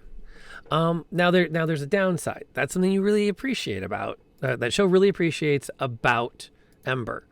On the flip side, what's one thing that Sho is confident that Ember is keeping secret? What drove her to stealing? Drove them. I think it's something much worse than it needs to be. I think something happened. Okay. I just don't care. I don't know why. I can help her. Okay, so Sho is sure that Ember is hiding her real motive for becoming a thief. We can do that. Okay. So, we said that the Genasi probably knew each other. So, Molly, let's talk about our water Genasi. Okay. And, in particular,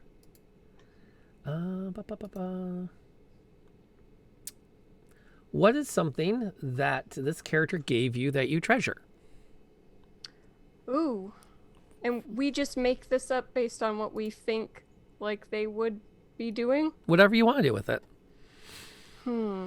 This is a chance for you to kind of, this is you and in a way, Jesse, kind of sussing out a bit of a bond together before we get playing, but you get to kind of drive this half. Okay. Don't worry, she'll get to drive the other half. I think she would treasure like maybe she got like a pretty shell and it's not worth anything. It's just a pretty shell, but it's just the fact that it was given to her and she didn't steal it, so she treasures it. Okay. I feel like I feel like you buried the lead. Like in Ember's collection of stuff, one of the few things that she hasn't actually stolen is one of the things she values the most. Mm-hmm. Yeah, you buried the lead on that one.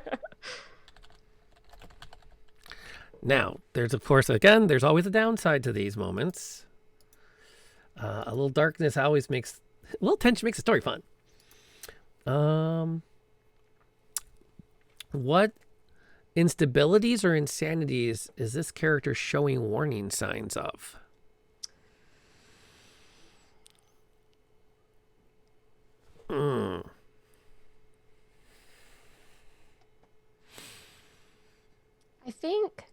I think it says in like the racial traits something about water Ganassi's like moods shifting a lot, doesn't it? Maybe. They change with the tides? Yeah, maybe it's that like that her moods can switch so easily you never know like who you might stumble in on in a conversation. Which murder is it today? The one that wants to murder us or one that wants to hug us? Yes, exactly. Okay. Not so bad. All right, we're going to kind of keep bouncing around with the know each other. So, Jesse, we're going to see what Mir and, I'm double checking my names here, Jansen's backstory. So that would be this column. I'm finally getting this all organized. So tell us a little bit about our monk. In particular, okay, yeah, you know what? I can throw this at you too, and you can have fun with it. When did you first realize your romantic or platonic love for this character?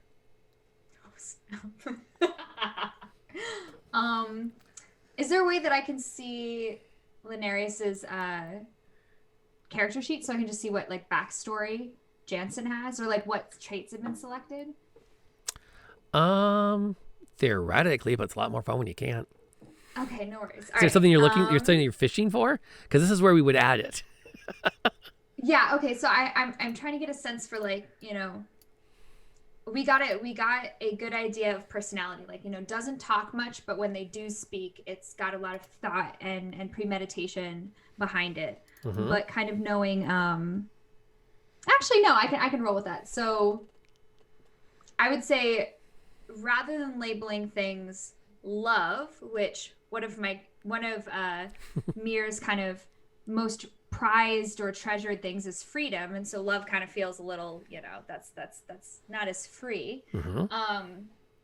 I would say admiration. Mm-hmm. That Mir has like a growing admiration for Jansen's how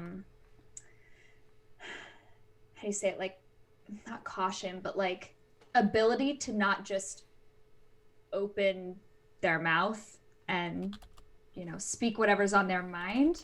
So kind of playing more of that like low wisdom for Mir, kind of that admiration for someone that is able to sort of step back and think very deeply about what they want to say. So when they do say it's something very valuable, and so I would say that's a very admirable trait. Can you give a slight frame as to what that moment that that Mir went, wow, this person really knows when it's time to say the thing? Like, just what was happening? Oh. Just really quick. Is it a fight? Is it in a tavern? Any context? I imagine they would probably meet, not like on the road, but maybe stop resupplying or, getting food or something like that. And probably, despite their love for other cultures and everything, I feel like Mir tends to put their foot in it quite a lot because they just don't think before they speak. They don't think before they act, but they're very kind of like, they like to be in other places. So probably something like Mir has gotten themselves in trouble by kind of committing like a cultural faux pas or something, and is like trying to do sort of the like, well, I didn't intend it, like, what's your problem? A little bit sort of hostility in their response. And Linares is sort of sitting there, and then just at the perfect moment, Jansen steps in and is kind of says the thing that diffuses the entire situation and like has the perfect resolution, and then just kind of like fades away. I and love so there's that. Yeah. She pulls a Ferb on us. Yeah. Yes. Yes, it's Ferb recast as an elven monk. I'm down with that. I am down with that. Now, the twist is things have not always been great between Mir and Jansen. In particular, what's one of Jansen's habits that is constantly putting the two of you at risk? For all that wisdom, what's the one thing Jansen's doing that it's like, sooner or later one of us is going to get hurt by this? Ooh. Cocaine does not count. Although I almost wish I could throw like some channel points over at Low for that, because that was well timed. That was extremely well timed. Yeah. Khajiit has. No, go. Nope. Bad joke. Go. I would say that a lot of situations like the one I just described, caution and sort of thinking before you speak and everything, those things come in handy. But then there's time for like decisive action.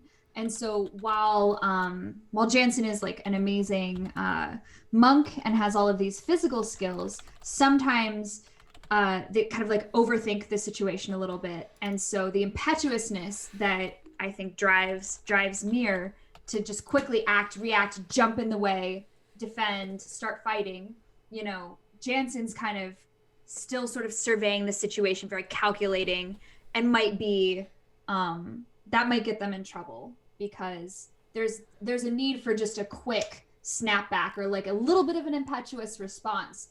And I almost imagine Jansen kind of being very like extremely calm, even keeled, and like there are times for anger or for like can I micro veto that? No, like, go. Yeah. Go for it. What are you thinking? The only thing I think that, so the only thing, just because it's a monk, it's a very like tormented monk, and I'm very protective of people. So like I'm very quiet, but I'm very quick to action, especially if somebody is like being victimized or hurt. Okay. And there's no thought. I do it and then I walk away. Like there is no thought. So what this sounds like is it's one of those where Jensen's really good at getting in there when it's a definite clear cut. Someone's going to get really hurt. But Mir would like to see her take a little more of a lead in like the less clear cut, the gray areas. Yeah, because I think the less clear cuts, Jansen is going to say, this isn't like, I don't need to worry about this. And I would just let leave, bounce.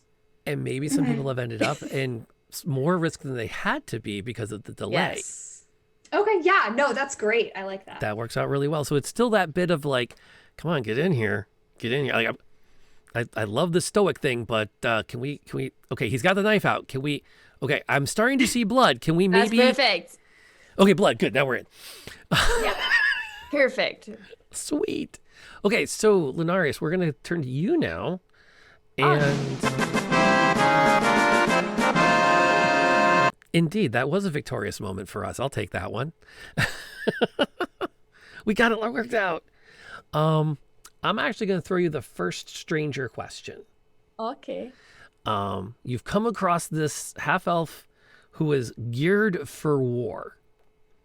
And the good news is you only get one question about them because you don't know her very well. Right. But in that brief interaction, why was it positive? Why was it positive? Yes, you've had one good interaction with this barbarian, and it was a really good one. What about it made it a positive experience? Okay, so I'm gonna go with this and see what happens.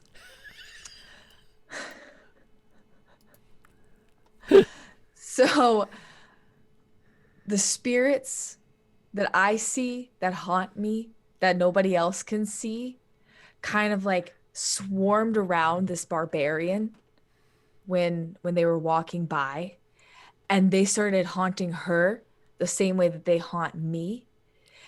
And this chick just like, I don't know what you think you were doing, but shh. And like they just left her alone. I was like, I love that. That's fantastic. what? Okay, so here's what I'm picturing. Just make sure I'm following along. You're having one of those down moments where you're lost in your thoughts because your thoughts are literally telling you what a horrible person you are. Mirror is over here, like trying to figure out why you're not really like you are obviously not following social protocol. You should be more engaged, and you're not. So, Yep, so they're trying to sort that out. The barbarian passes through the tavern, drops off a thing, and you can sense everything moving. You watch as the barbarian looks over one shoulder, looks over the other, and goes, shh, and then kind of resets her armor and walks out. Yeah. And you're like, I don't know who that is. I'm not entirely sure what just happened, but I think she just told the spirits to shut it. And they Yes. did. Yes. It's I also love that entirely so much. impossible. It's all in your head. But you have decided that moment where more than likely Sho was just having like overheard someone muttering about the delivery. I think we better split up. Good idea. Yeah, we can do more damage that way. It probably wasn't actually the spirits, but whatever reason she heard somebody complaining about late fees and told them to shush, and you have concocted this whole story around it to think that there's something really awesome about them. Yep. Yes. Yes. All of the yeses. Okay, so let's see here. Tiff, you get to have a question now. We'll stay in that people you don't know. Okay. But I'm not going to be nice and make it reciprocal. Okay. So you, Sho also has not really gotten to know Mir very well. So, what's on this list? That does not apply. Oh, well, this will be interesting to hear you play with. What charming habit is this character known for throughout the town? Mir has some habit that people actually do find kind of endearing. What is it? I think it is going to be their standoffish bard style. Like, you know how you get that person that everybody kind of wants to know, but they're really kind of like rough and to the point. They're like, nah, I don't want to take your crap, you know. But I kind of think like that makes them very interesting. It's like they're very like suddenly they'll just start playing, but there's no real. I kind of have gone two different directions there. I feel so.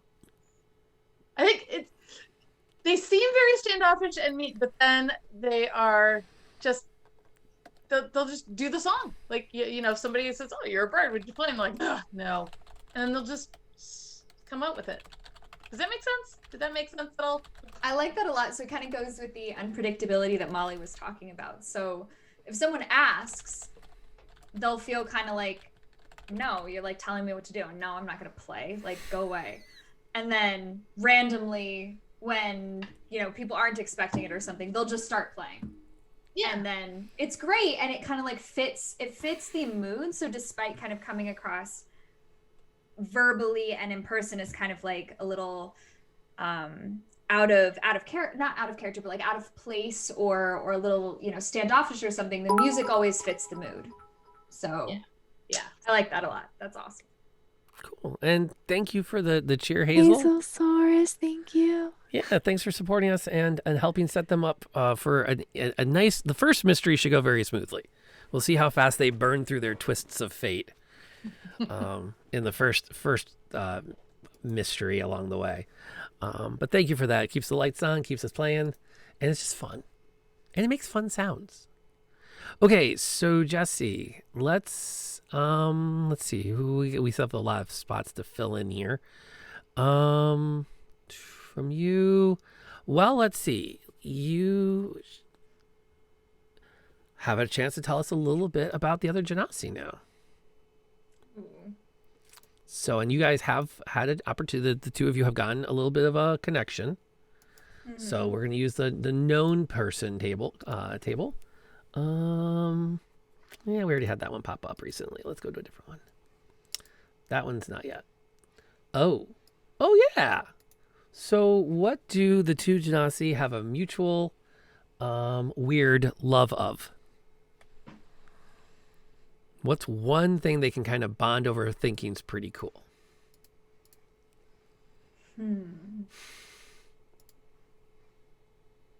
I feel like of all of the characters so far, Ember's the one that I've heard the least about. So that's almost challenging in a way, because I'm trying to figure out, like, I don't know as much about the backstory or like character traits and stuff.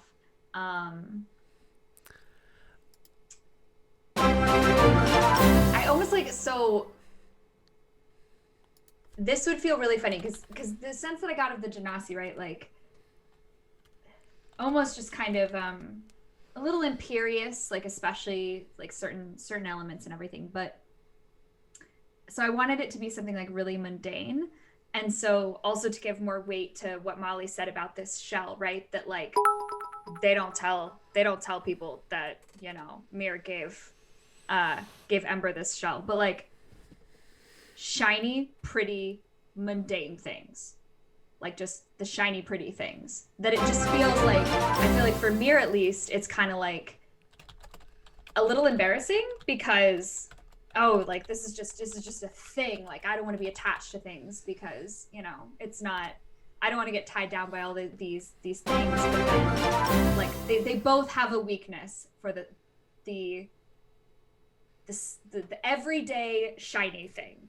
The everyday shiny. That's a perfectly reasonable things that, like, you know, shiny, you know, tumbled rocks on the beach. They both kind of go, that's just really, it's like this known, like, isn't this cool? Yeah, it kind of is. And everyone goes, it's a rock. Yeah, but it's cool. It's shiny. It is. It's pretty. Oh, This spoon has really cool engravings on it. I just want it really bad. Right. Yeah. and it goes in the pocket. And catching up, by the way, thank you, Wolf, for bringing the raid and bringing everyone over here to hang out. And thank you to, thanks for adding the follow. And thank you also to catching up a little bit here to Kira, Dr. Demon, for joining the family. It's great to have you guys along. And Metafish, welcome aboard and joining in. And thank you to everyone who's cheering. Fun fact, as we get into actual play, these ladies are going to have the opportunity to twist their fate and re-roll dice from time to time. And that is determined by, everyone has a chance to contribute to the Book of Fate, which will then determine how often they can cash that in. And so all these cheers are going into that pile to draw from, which also is why most encounters are not going to have double the monsters they were supposed to have, according to the publisher.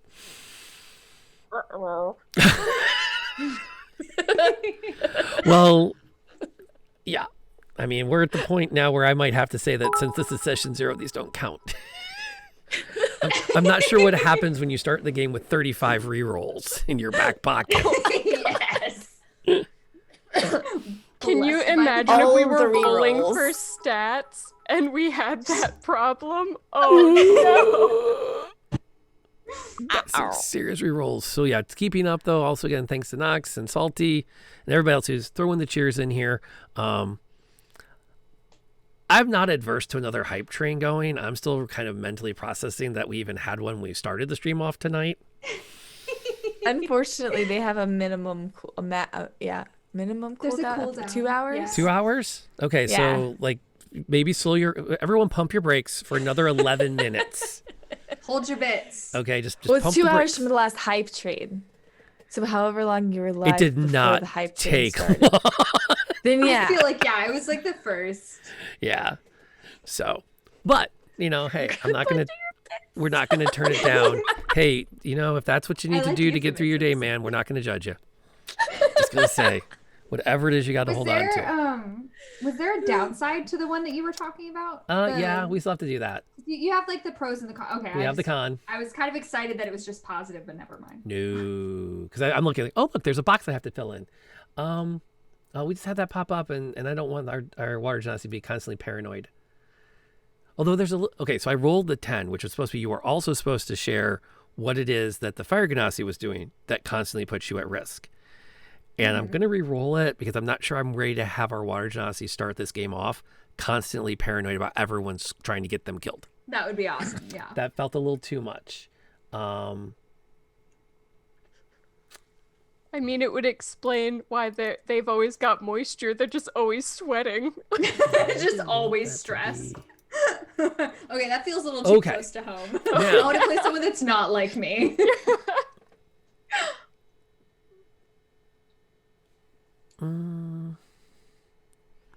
Yeah, I'm going to let the auto mod set that one aside just because I don't want that popping into our chat. I appreciate the effort, and I'm sorry for that, but I'm just going to let that one. If you got modded, I apologize. I'm still working this out. So, anywho, it wasn't that bad. It was just right on the line, and I'm just going to click the button. Yeah, better safe than sorry. So, yeah. So, out of curiosity, what did Ember do in the past that you still resent them for? Think on that. Take 30 seconds to think, because I have to thank Northwolf for all of those gifted subs. I totally appreciate that. It is great to have you in the community, helping support the stream, support D&D, support these wonderful women of gaming. That is awesome. We love you.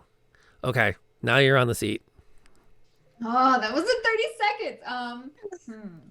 So I love the crime spy thing. And I kind of am really rolling with this love of freedom and adventuring and traveling and stuff that Mir has. So I think Mir saw Ember as kind of a companion or similar, fire and impetuous and emotions and everything. But then Mir's Ember, I think Mir kind of decided to start jet setting, and Ember felt either a sense of obligation or had the heists or the whatever the crimes and the spying and all of that had it something that they were staying back for, and essentially letting that start to kind of shape a little bit of their actions or decisions. And so then Mir had to go alone and is a little bit kind of I thought you were kind of like me. I thought you would leave this behind and let's just go on an adventure. And Ember had things that they were planning or cool stuff that they were doing, spying or criming. I'm not sure. I haven't got a good sense for where on that spectrum it lies. But then there's a resentment there of just sort of you not cashed in, but kind of you sold out, even if it's not fully true, because obviously they were doing really cool things. Ember was. There's almost Mir has a little bit of an irrational sort of judgment of kind of you didn't come with me. All right, I left you behind. Fine, moving on. And so there's a little bit of a sense of kind of you're from the past. You're from this other life, other world, peace. And so there's I think some resentment or just feeling of resentment that they probably project as a little bit of I'm better than you because I left, but it's actually just resentment of despite leaving, almost being left behind, I guess, if that makes sense.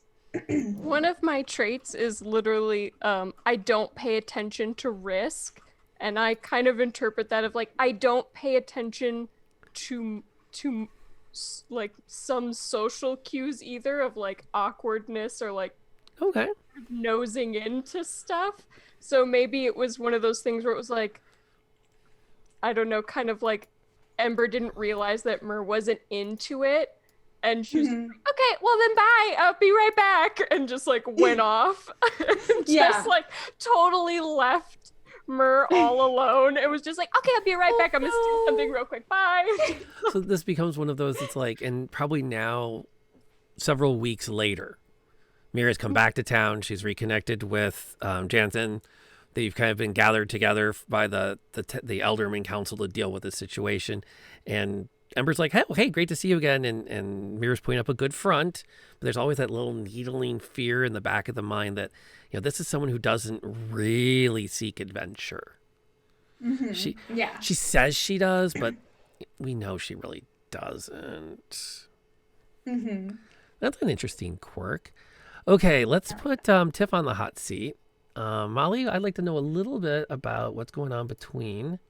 We haven't had a chance to talk about this from Ember's point of view. Okay. So let's hear what Ember thinks about Sho. What is Sho giving up to protect you? So what has she sacrificed to kind of be the muscle to your rogue? I think Ember kind of looks at Sho's life of like, you have a place and you have a family and you're giving that up. Like you're giving up security kind of. And like to leave and go out into this world of unknown. And I think that maybe Ember is like, I would just love to belong somewhere. And so she kind of looks at it as like Sho is giving up, like why would you ever if you had this to begin with and no one's kicking you out, why would you give this up? Out of curiosity, Tiff, is Sho really giving up that security, or is this all in Ember's head? All in Ember's head. Sho is like, adventure?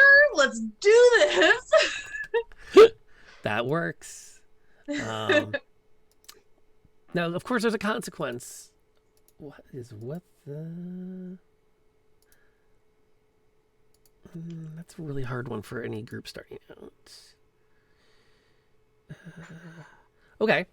Now, in all of this awesomeness, so Sho's looking out for Ember. Ember kind of has like a big sister to keep an eye on her.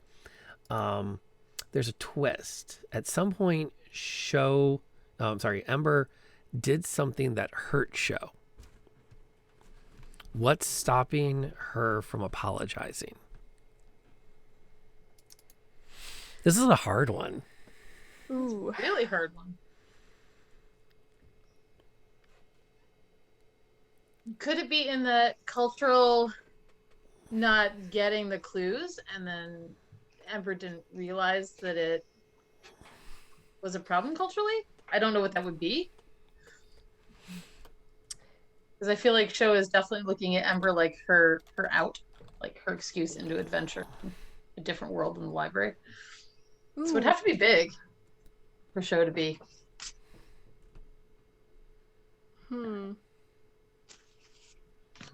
Yeah, maybe it's kind of a big question. Well, it's a huge question. Break it down though. Don't worry about what happened that got Sho hurt. So don't worry if it was a physical or an emotional. Just worry about focus on what would stop Ember from apologizing for something. Okay. Yeah, I guess if it was something like she took, or maybe she stole something like from the library, or maybe a book, or ripped a page out of a book because she needed it, and that's like defiling a book. But I think it would be like, well, I need this and it will help us, and I'm not going to apologize for something that I think is going to benefit me and possibly you in the future, because I think it's right, even if it's not right law-wise, but for some weird reason she's just justifying it in her head as like, I think it works for me, why doesn't it work for you? Kind of, and justifies the means, or in the long run, it's for the greater good, kind of an idea. Yeah, or like the greater good of me and my friends is like the greater good that she thinks of. She doesn't really think of like the greater good of the town or anything, but it's like, well, it's like me and my friends will get use from this. So you're a friend of mine, so why should I apologize? This will eventually help you. Cool. That'll work. And so it sounds like really it comes down to what we're really learning in this moment is that Ember's just, she does what she thinks she needs to do, and she will never apologize for doing what she feels is right in the moment. I think if someone can explain to her why it hurts them, that she would understand, but I don't think anyone's ever taken the time to, so she just thinks what she thinks. That'll work. Okay, we're kind of getting up to about where we're going to be tonight, so let's wrap up a few more of these. Tiff, you don't know much about our monk. No. But what you do know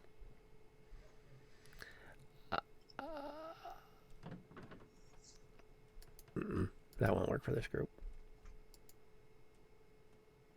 But you do know she does something good in the community. She volunteers in some way. What is it?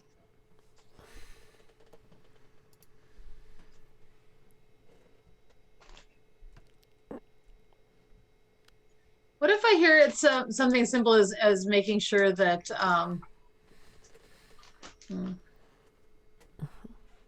I wanna play on that protecting people, because that's a really good thing to have, like, accidentally come out in your community every day thing, and I've kind of heard about, but I'm not sure how to play with it. If it's a matter of like hearing tales that show like she's maybe harmed some people that I don't know. I think she tends to maybe leave behind her something for people who have been abused, or maybe are a little bit lesser off. You know, like whether it's, you know, a coin on somebody who's, you know, snuck a coin to somebody who's a little less well off, or, you know, just managed to like step in and break up something. I want to play on that protection instinct that she's got, that she's talked about. I think that could come out community wise and be something that I've come across in town and really like. So and maybe little things. You've heard that she leaves care packages around.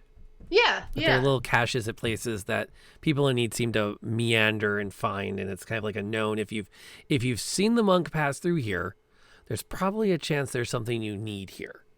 Yeah. Food or coin or something along those lines. Yeah, I like that. Okay. Narius, I'd like to know something about what Jansen knows about our rogue. Ready? Wait, which one's the rogue? The bard, the barbarian? No, the fire genasi. Okay. I don't know anything about our rogue. Well, that's good, because all you need to answer the question is, what strange record is she known for? Everyone knows, you know, there's a bit of a gossip about the fire genasi that seems to always be, you know, they all think she's a cat burglar, but no one can ever prove it, which is why she still has all 10 fingers. But she's known for having done the most what?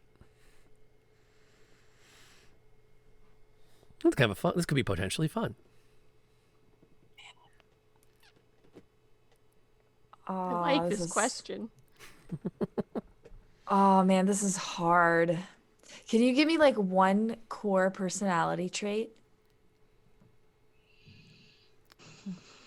Sure. So I have 2 personality traits, which is I would rather make a new friend than a new enemy, and I don't pay attention to the risks in a situation. Never tell me the odds are my 2 personality traits. And you steal things a lot.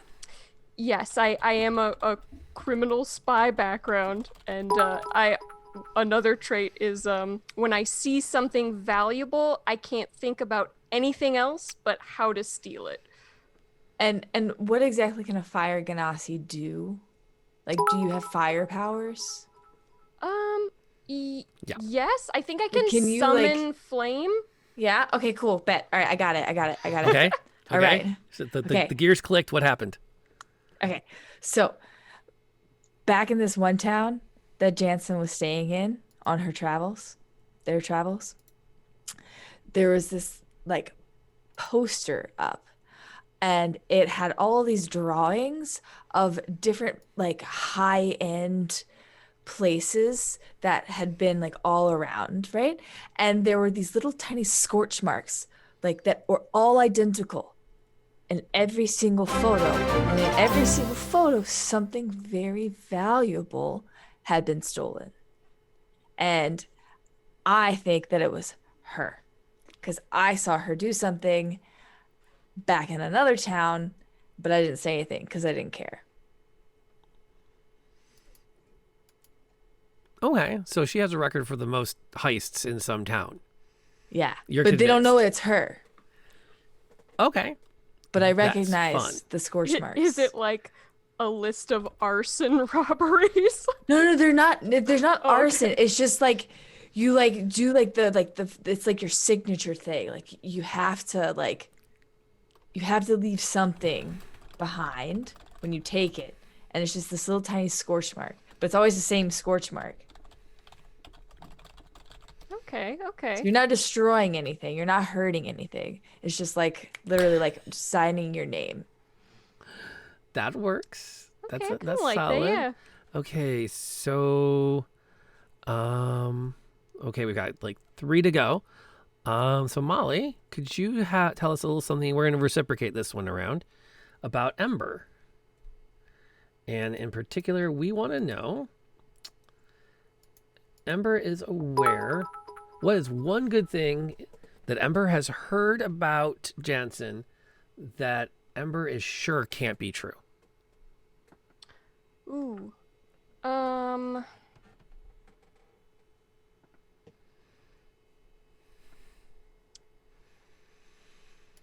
Earlier, didn't someone say something about Jansen leaving like food or something for people? Mm-hmm. That was her. I think she thinks no one's that charitable.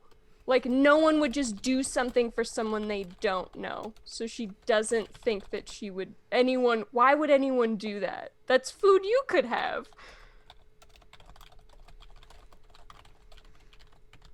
That's legit. That works. Whoop. And there, and then there. Okay. Solarius, let's talk about this relationship between the monk and the bard. What's the bravest thing that Jansen has ever seen Mir do?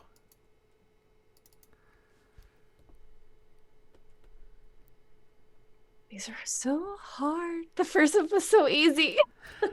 But here's the thing. This is just your chance to kind of like, and Jessie has veto power. She can say, nope, that's not true. But just take a moment and run with it. What do you think would be interesting story-wise? And also to find out like what Jansen finds brave would be really interesting.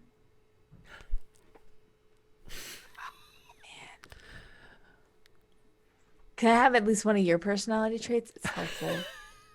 Yeah. You mean from like a character sheet? or just No. in general? Just like from you is fine.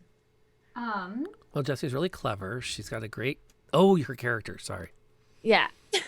Haha. Oh my goodness. So I would say we've talked about kind of like changing personality, or a little bit like mercurial, standoffish,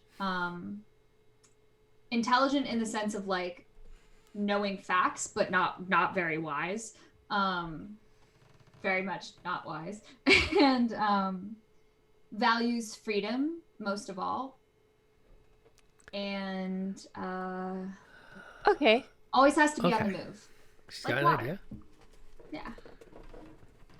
So I think it was when I saw them, they were hanging out with some people, and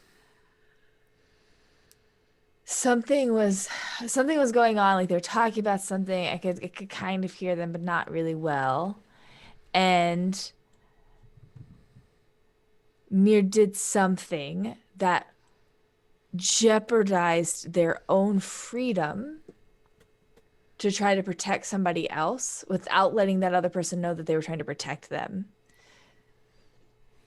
They didn't lose their freedom and they protected the other person, but they almost lost their freedom and they knew that they could do it, but they did it anyway. So maybe like I'm thinking like because the bard charisma thing, but with like less extroverted, I'm the star of the show, and more kind of like learning and intimidation. Like maybe they saw like I don't know, young like urchin, since that's a backstory, like steal some food or something. Yeah. And essentially like not like subtly but not subtly sort of bullied the guard into one thinking it was them and two thinking it was okay. Yes. And so like the urchin got away with it. It was fine. The urchin got their food, but like they almost basically got locked up, but managed to intimidate, brood their way out of it. Yeah. That. Because actually one of the like, oh, what is it? It's not flaws or something, but it was one of the character things is like, I think it was the flaws. Like sometimes you pretend not to know the language to avoid talking to people. So maybe they just played like the brooding foreigner thing and was like, I don't speak your language. I don't, in my country, like we can take this food. Like, what are you talking about? And just kind of walked away and got away with it. Which I thought that was also like a really fun flaw. It's just like, I don't want to talk to you, so I'm going to pretend to not speak your language. Hey, ear be cool. I also think the Germans do that a lot too. Well, Aaron's here in chat. Us Mir's French. Okay, so Linares, here's the next follow-up though. And this one you get to control entirely more or less on your own. So you should be fine.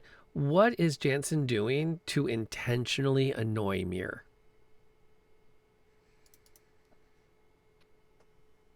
Okay.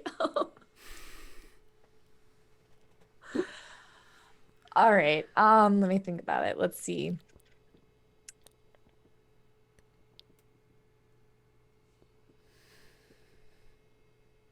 Okay. So I like watching people interact, but I personally don't like to interact with people. And so when Mir's not paying attention, they're just doing their brooding thing, right? I'll like sneak into the shadows and go whisper in people's ears that Mir wants to talk to them about something. And so I'm just constantly sending random strangers to go up and talk to Mir, and they're just like, I heard that you're like the most awesome friend person who just likes to talk and have fun, and like, can we go play like hip hop and hop scotch in the yard together? Oh my god, that is so good, because that would infuriate Mir. Oh my god. Like, did you know that's a famous bard over there? They love playing songs for people. Exactly. And Mir doesn't know that I'm doing it because like they haven't caught me doing it, but they know that I'm doing it. And so I just constantly deny it. I'm like, I don't know what you're talking about. I didn't do anything. Oh my god, I love it so much. Confirmed the monk is a troll. Yes, Aaron Tier. Oh my god, that is so good. Mir loves playing Wonderwall. Ask them. Oh my god, this is so good. Freebird. Hey man. Oh no, so if we're gonna do this, we gotta do the thing. Hey man, do you know the unicorn song? Okay, in Irish pubs, you should never ask that of the pub band. Oh no. Most of them are not cool with that request. Some are, but it's kind of the same thing as asking them to play Freebird. Oh no. Okay, so we've got one box left, and it's an unknown relationship. So Jesse, there's something going on between Mir and Sho, our barbarian. That is... hold on. This feels like it's too easy, but I trust you to have fun with it. Why are people afraid of her? Oh. Of show. Yeah. I feel like that's an easy one. So now I want to be clever with it. But I now figure the like, pressure's on 'cause yeah. I got to be clever. Yeah, go for it. I got one. All right. So yeah, like obviously you see this like jacked barbarian librarian and you're a little intimidated, but what is more unsettling, I would say, to people that come into the library is that show seems to know the book they want before they even ask. So she just has this like sort of uncanny sense for like, you know, oh yeah, obviously you were looking for this, or here's the information that you need, and they're like, but literally I didn't ask you. And so it's just this kind of like creepy sort of unsettling of like, how does she know things like she's not supposed to know? What? And, you know, whether it's the sense of a good librarian where, you know, I've got into a library personally and just sort of rambled at the librarian and they come back with the thing I wanted, even though I barely explained what I wanted. Or if it's, you know, maybe something more intriguing is hard to say, but it definitely kind of creeps people out that she's just like, no, this is what you need. And of course, the muscles behind it are also a little intimidating as well. Like, really this is the book you want. Yeah, right? So like somebody comes in like, I'd like a book on like how to milk my cows or something. And show's like, no, really, you want this other book. And like, and she's like, you want this book. I'm like, okay, yeah, I do want that book. But then they read it and they're like, I do want this book. What? So I would say that's far more unsettling than muscles or intimidating. That's fun. That is really cool. I'm taking a quick peek. And thank you everyone who is cheering right now. I'm not consciously ignoring. I am ignoring it right now because I'm trying to get this other thing done, but I'm not doing it because I don't love you and I don't appreciate the support. Pat, you're wonderful. I am so geeked about this. I know this is entirely just because we are going after Candlekeep Mysteries, and this is an amazing new thing out. So some new adventures by some amazing writers, and I'm peeking here to see.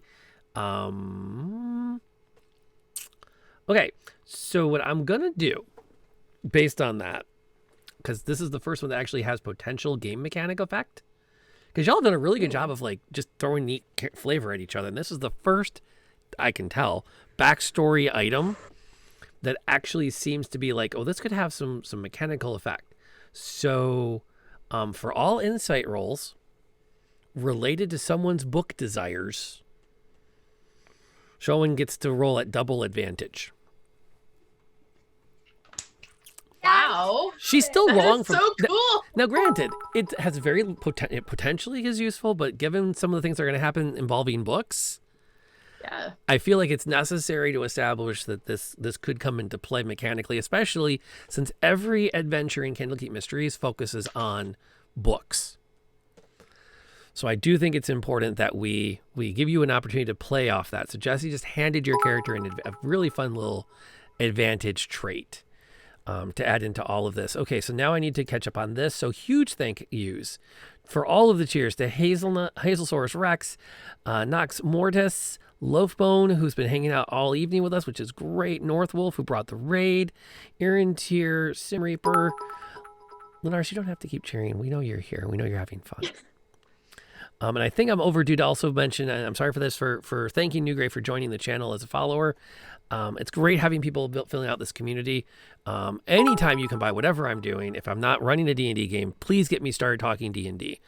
I am happy to do it at length. In fact, Tuesdays, this week it's Thursday, I do get together with another old fart. And we literally just talk about the old days of Dungeons and Dragons, and we try to impart our wisdom onto the next generation of gamers so you can learn in a way other than watching your friends flip tables and walk away in a huff, which may or may not have actually happened a couple of times. You really don't want that to happen to you. That's not as much fun as it sounds. Just saying. So we've got the backstories in place. We have a really interesting barbarian, which I feel like, okay, I think we need to relabel the class because I just don't see our half-elf librarian in furs. But I see the rage monster there. So Like you don't want it to be a barbarian or Like, I don't know if, It's like, not your standard barbarian. yeah, it's a very specialized barbarian. It's But barbarian because of the rage, but not necessarily. from, yeah, it's the, like a berserker, less than like. I like that better. Okay. Yeah. I mean, like Tiffany, like obviously veto stuff, but like, because you said the rage more so than the like erg smash rock kind of thing. Like, obviously, a librarian is well read and everything. So unless that's like a twist that you would like, is I don't know. No. Show I can't like read the or something, fact that she's well read. Like she was raised in here, but that was kind of the problem. Is like, how do I do a barbarian and still have it from a group of people that are more like you don't get a lot of giants in libraries.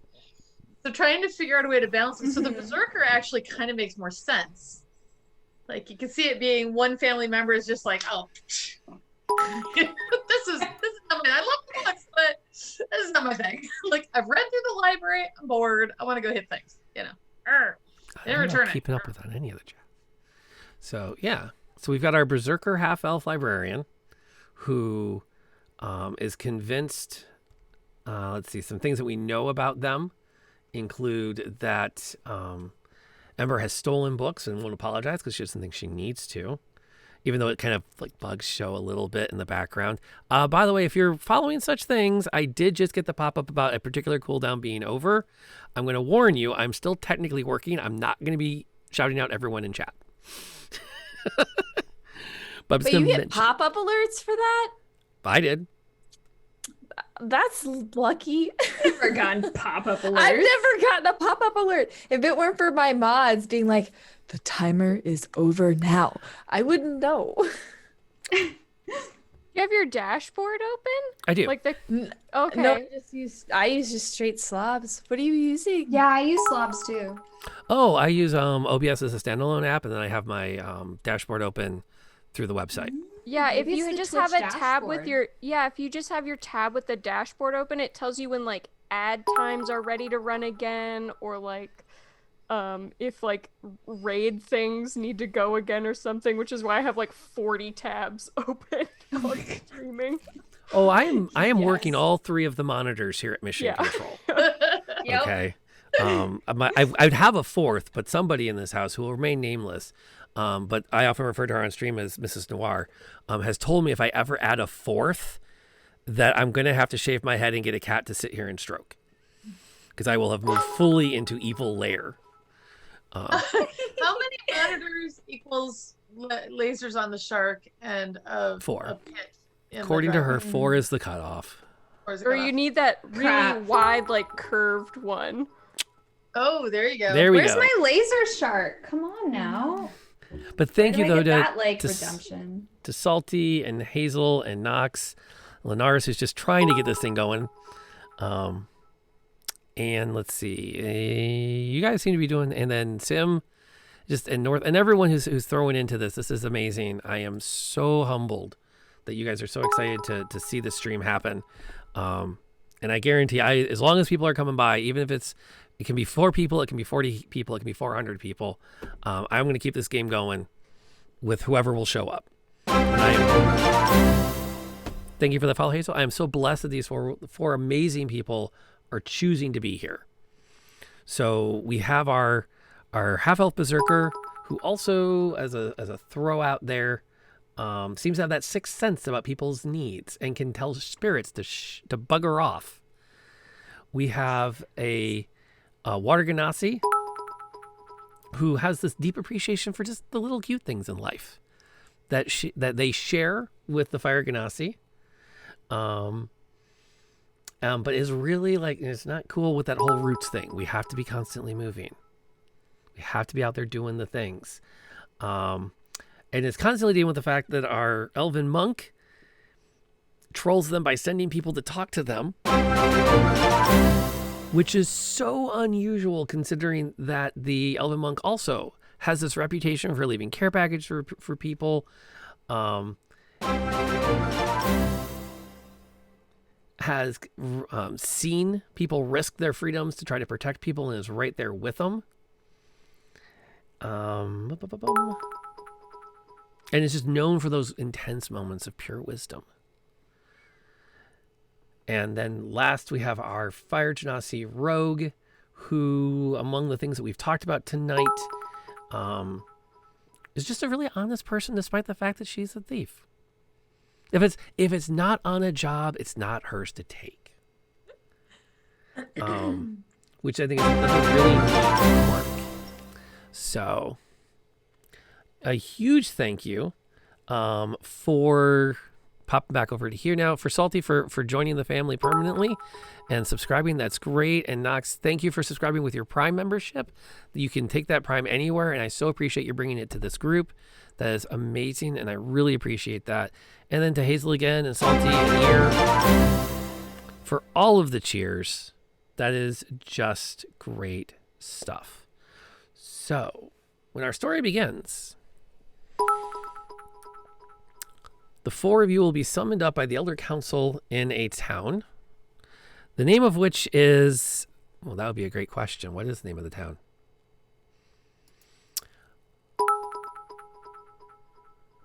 It's actually not technically in the adventure. So let's use, okay.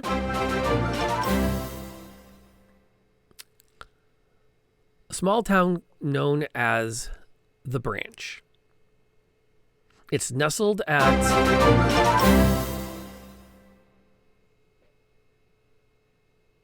Bravo, thank you so much for joining the family. It's good to have you following, and thank you for the Prime subscription. You can spend it lots of places. I love that you brought it here for our D&D game.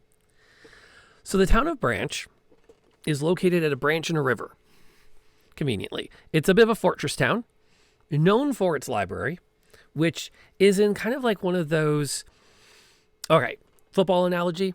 You've got like Central Michigan University and the University of Michigan. You have Branch's library. You have Candlekeep. Yet for some reason, the people who maintain that library think they can compete with Candlekeep. Right down to for a time, you had to bring a book to get entrance into the library. Except nobody ever had books, so not many people came in. And eventually they had to water that down to, you had to mention a book they had in their collection already that you were interested in. Now, the twist is Candlekeep is famous for the fact that no one gets into the library without bringing a book, which the library does not currently have in its collection. Once you leave, if you wish to return to Candlekeep, you must bring a new book that, again, is not in the collection. I like that. That's Now, Joe's insight into what people need in book form is going to come in so much handy. I have a forgery kit. By our powers combined. Joe's like, forge this book. This is the one you want to over forge. her shoulder going, no. That animal husbandry, not the other one. No, they've already got one on mermaid husbandry. That's not what they need. Yes. They need the... Yes, absolutely. I'm so down for this. So good, yes. and I appreciate, by the way, all of the cheers going on to get this hype train going again. There's so much D&D hype. This is just so exciting to see. I honestly never expected a D&D stream to get this busy. You guys are just awesome, and I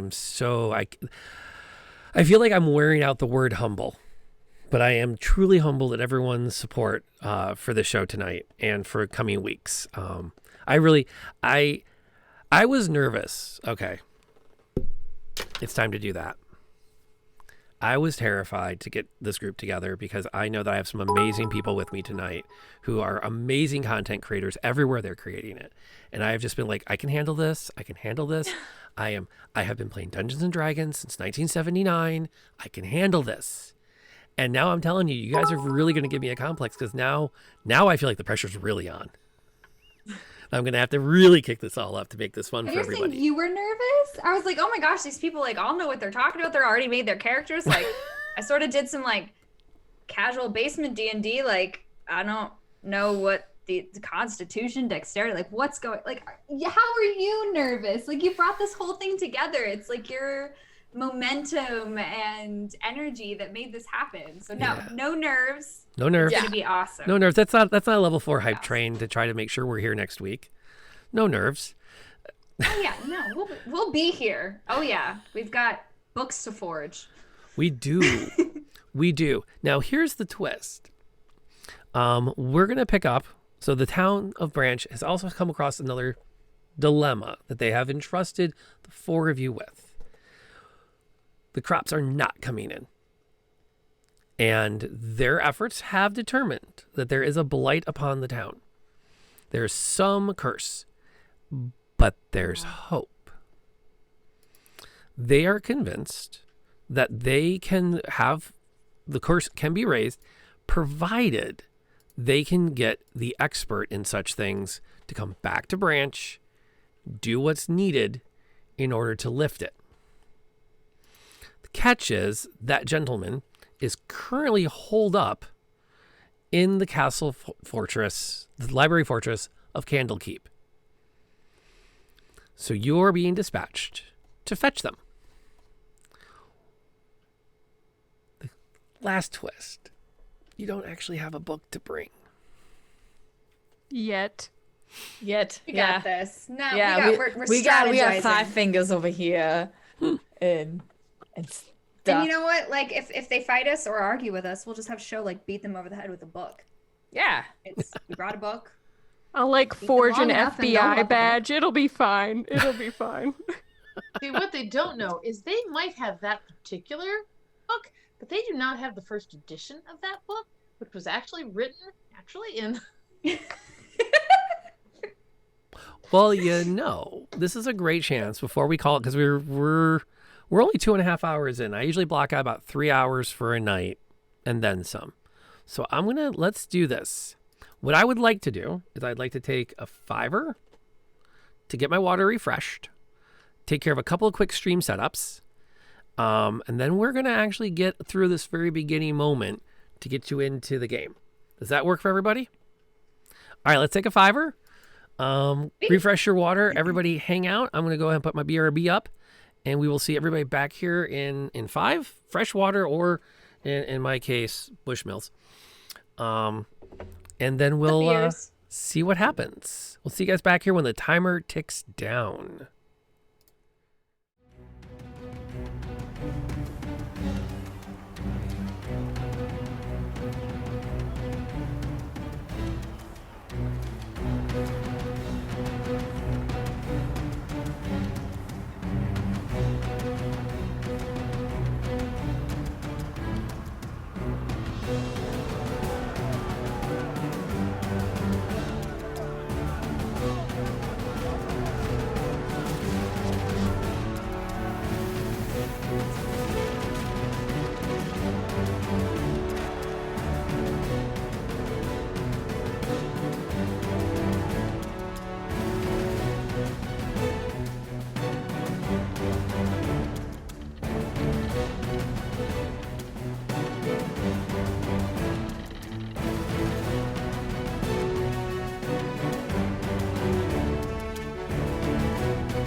Okay.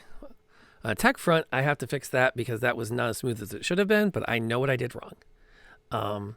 So coming back, I want to do a huge thank you to everybody that's been supporting the stream. We saw that hype train go by. We hit level 3 on it. Everyone's still here. We all took our water break and you all came back, which is, I think, an amazing thing. If at any time you want to know about the amazing people who are here, you can just type one of the commands. My Nightbot is !candles. That will bring you up all of the profiles of these amazing people. Naresh, you wanted to jump in on something?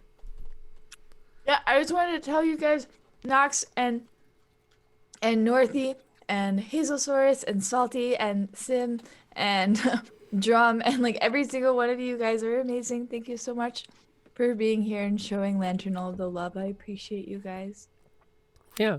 Well, I'm so geeked that the communities are coming together for this, and I hope everyone that's choosing to take a Wednesday night on St. Patrick's Day, where you could be doing a socially appropriate distanced engagement, because where we are, the weather tonight is like, I'm not gonna lie, ladies, I almost canceled on you.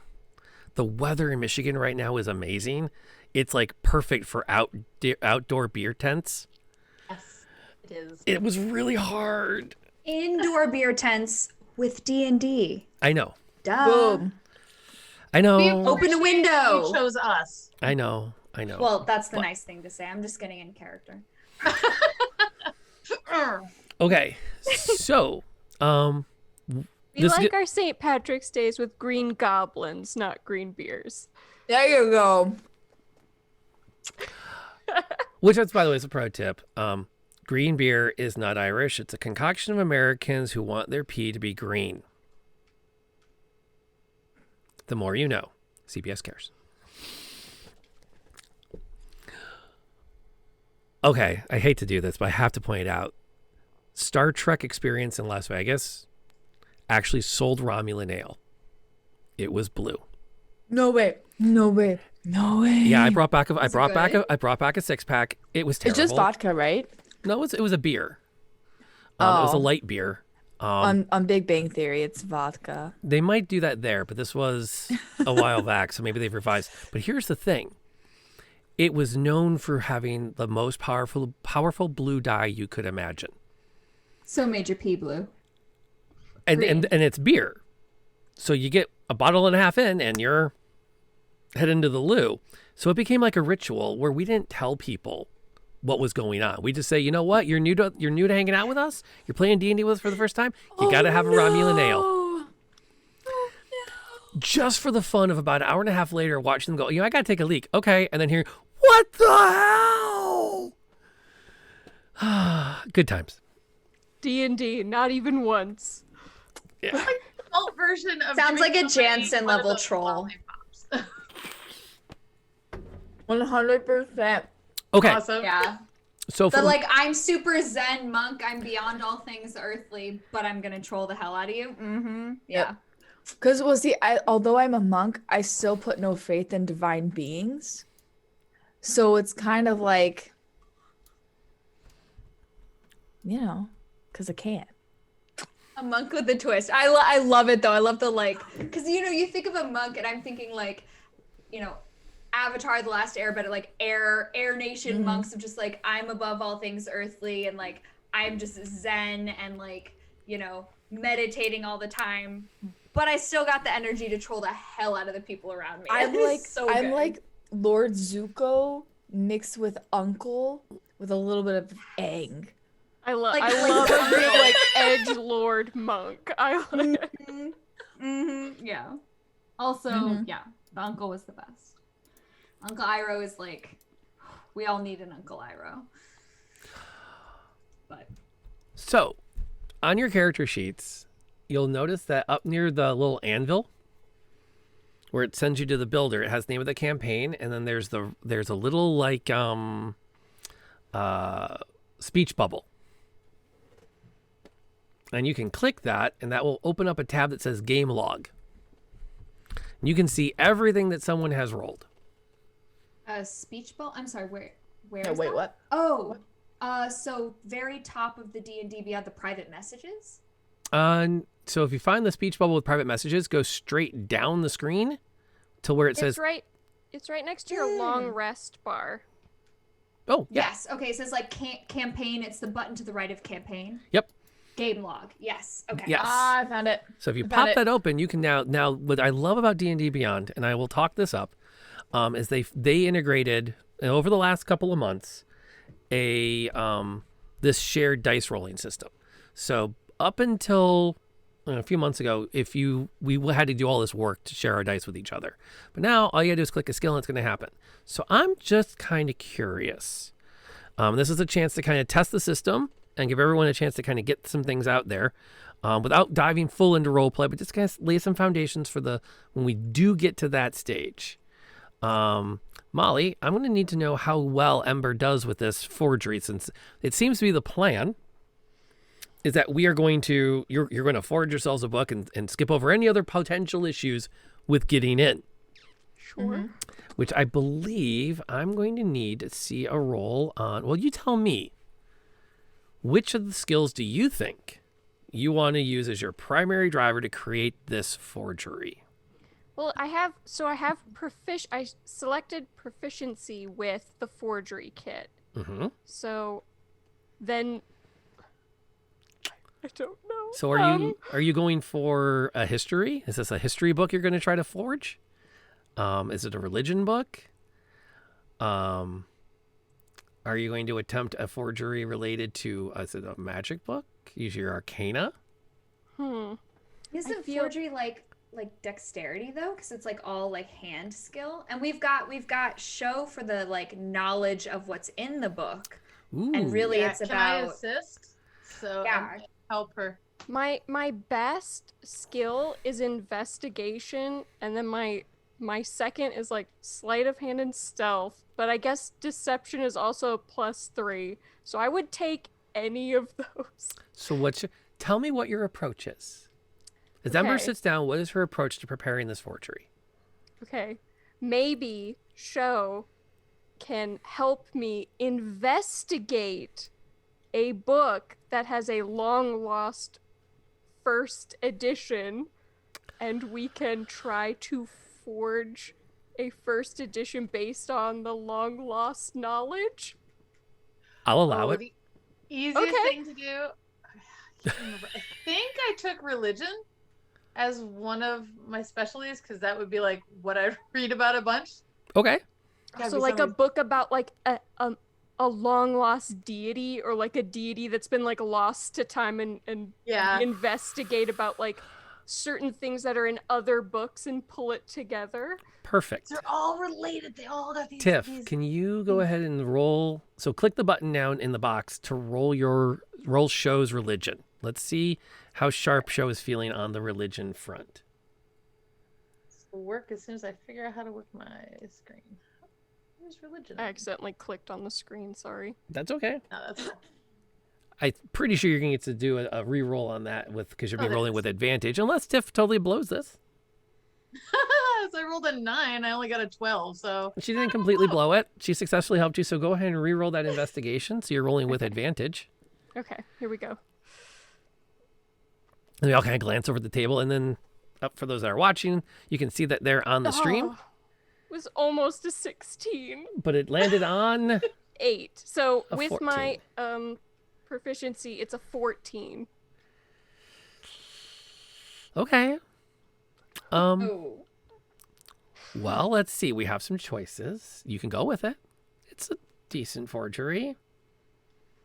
You sit back, you look at your work and go, well, I believe it's real. Did we combine that? I have a charisma skill in persuasion and an intimidation. Could we perhaps have a passable forgery and then just back it up with some like targeted crankiness?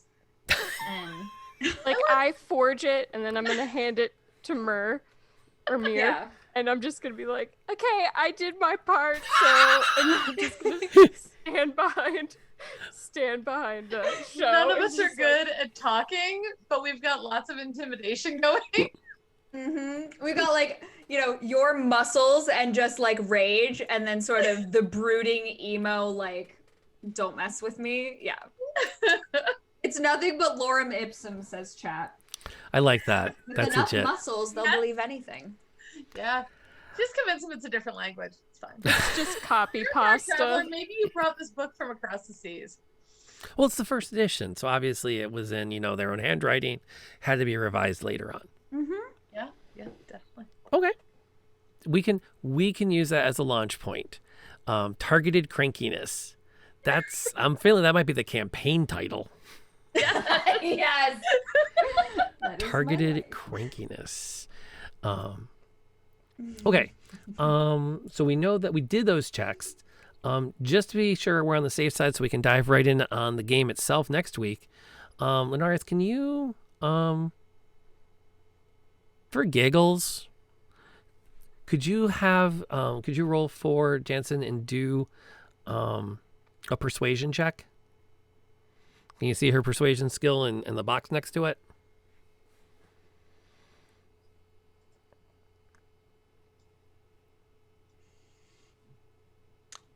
Am I not seeing something that you guys are seeing? That's what I was worried about.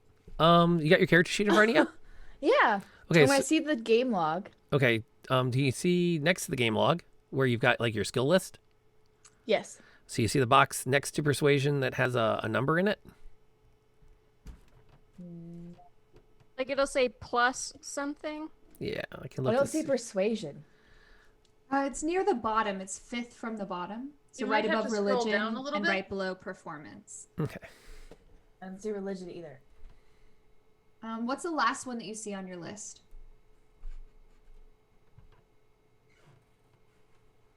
Under skills? Mm-hmm. Oh, okay. Okay. Wait. Survival. Aha. Stealth. Persuasion. Got it. Got it. It's -1. Yep. Click it. Oh no. No. This is not This is not game mechanics. This is DM making sure the tech is working. Oh, okay. Not bad. All right. So now that person's coming across the bar to engage Mirror in conversation, if Jess could have Mirror roll that. Oh, hey, Uni, thanks for hanging out. If you could roll for Mirror's intimidation to get them to go away, just so we do a successful test of everybody with skill checks, and they go away. Yes. They Come at me, bro. they don't even get a word out. They come At walk up like, me. I just heard the oh. Do you need anything? I can get you. Yeah. I gotta go to the bathroom. There you go. And that's a successful I wish test real of that. life worked like that. Well, sometimes that's what happens. That's a thing. So, okay, so we have a successful field test. Chat sounds up there. The dice rolls are up there. You have 83 twists of fate in your pockets. I'm not even sure we're going to get through 83 rolls in a game. But that's okay. When we get to some good high stakes moments, those will be really handy. So we can always negotiate out later how those will get resolved. I think this feels like a good spot. We should just plan to pick up. Next week at 7 o'clock, we're going to pick up. The 4 of you are going to be standing with a forged book in hand at the gates of the Candlekeep Library. Thank you. It's on right there on the screen. Tongue? Candlekeep Fortress, where you're going to be inquiring about the whereabouts of one. Where is his name? There it is. Matreus. known Yeah, can you spell Matreus, his name? Matreous. He is known far and wide as being an expert in removing curses, which would be good because it would suck if the town of Branch continued to fall into decay and decline because of whatever curse is upon their crops. So that is the name that Also- you're pursuing. Is there like a reward for like did the Council of Branch give us a reward for this? Because I feel like I definitely want to jot that down. Yeah, Ember's like, what shiny things are you gonna pay me in, please? You may I will say, accept buttons you if they're may shiny enough. you may assume a small reward. Okay. Coupled with the knowledge that, for example, the library at Branch, sometimes known as the Branch Library, will actually be able to be maintained because there will be people there to maintain it because they aren't going to starve to death. Okay. I mean, you can figure out which one matters more. But as a short adventure, there's not a lot of pre-planned hook here. I'll do better I have next time. possibly like a really silly question, which is that one, I've never like watched another D&D campaign, and two, I've only ever sort of played in very casual campaigns where like nobody really played in character. Like, are we in character, or are we sort of just kind of talking about what the character would do? Like we are, like they are like a figure, like a miniature that we're moving, or like how do you do the D&D? How does this work? Well, I tend to go off what my players want to do. I have no problem with in-character conversations, and I actually have no problem with someone going, whoa, that was out of character. If you have to do that. Generally speaking, I will give you some kind of a cue that I am speaking for an NPC. So, for example, when you arrive at the Candlekeep Tower, you're going to meet a guy who's in charge of the gate. He's going to want to know exactly what it is you think you're supposed to be doing here for. Because we just don't let no riffraff in here, okay? There are rules here, and you will follow them. It's a very simple system. I love it. Do I need to get my manager? Was I summoned? Are we having a problem with this riffraff? Because if we are, I am quite content to resolve the problem.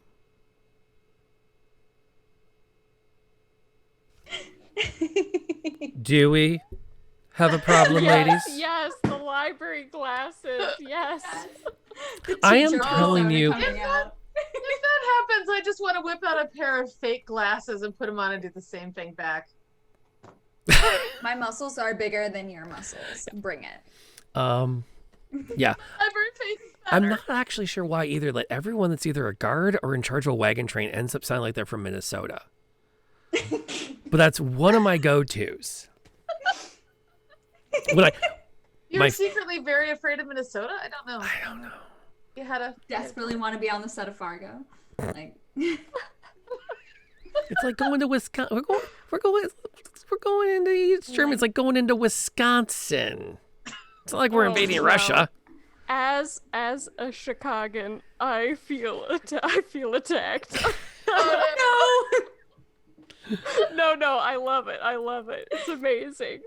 I'm not good. I'll be honest. I'm not great at accents. I'm not a Matt Mercer. But I will always try to tell you, make it very clear when there's an opportunity to role play the situation. I love the role playing, but there's nothing wrong with saying, "Hey, I just want to get through this moment. Let's just get through this moment. We don't need to role play it out." From what I've picked up so far from the adventures, this first one, which is entitled, by the way, if you're at all curious, the first adventure is called "The Joy of Extra Dimensional Spaces." nice. oh, my physics soul just like died of happiness. Okay. Yes. And so there's some good role play to get started, but there's a lot of just traditional dungeon crawl here too. So we'll have a chance to kind of do a bit both. Linarius, yes? Sorry, the teacher classes, I had to do the hand raising thing. Can we dress in character? Can we do what? Can we? Can Sorry. we dress in character? I don't see any reason you can't. Okay, great. secret. Okay, because I know I have Oh, I those got bits around planning here to do. somewhere, and I'm trying to remember where I put those. Oh, I'm excited. All right, sweet. I This thing need just a got so blue much bald more cap.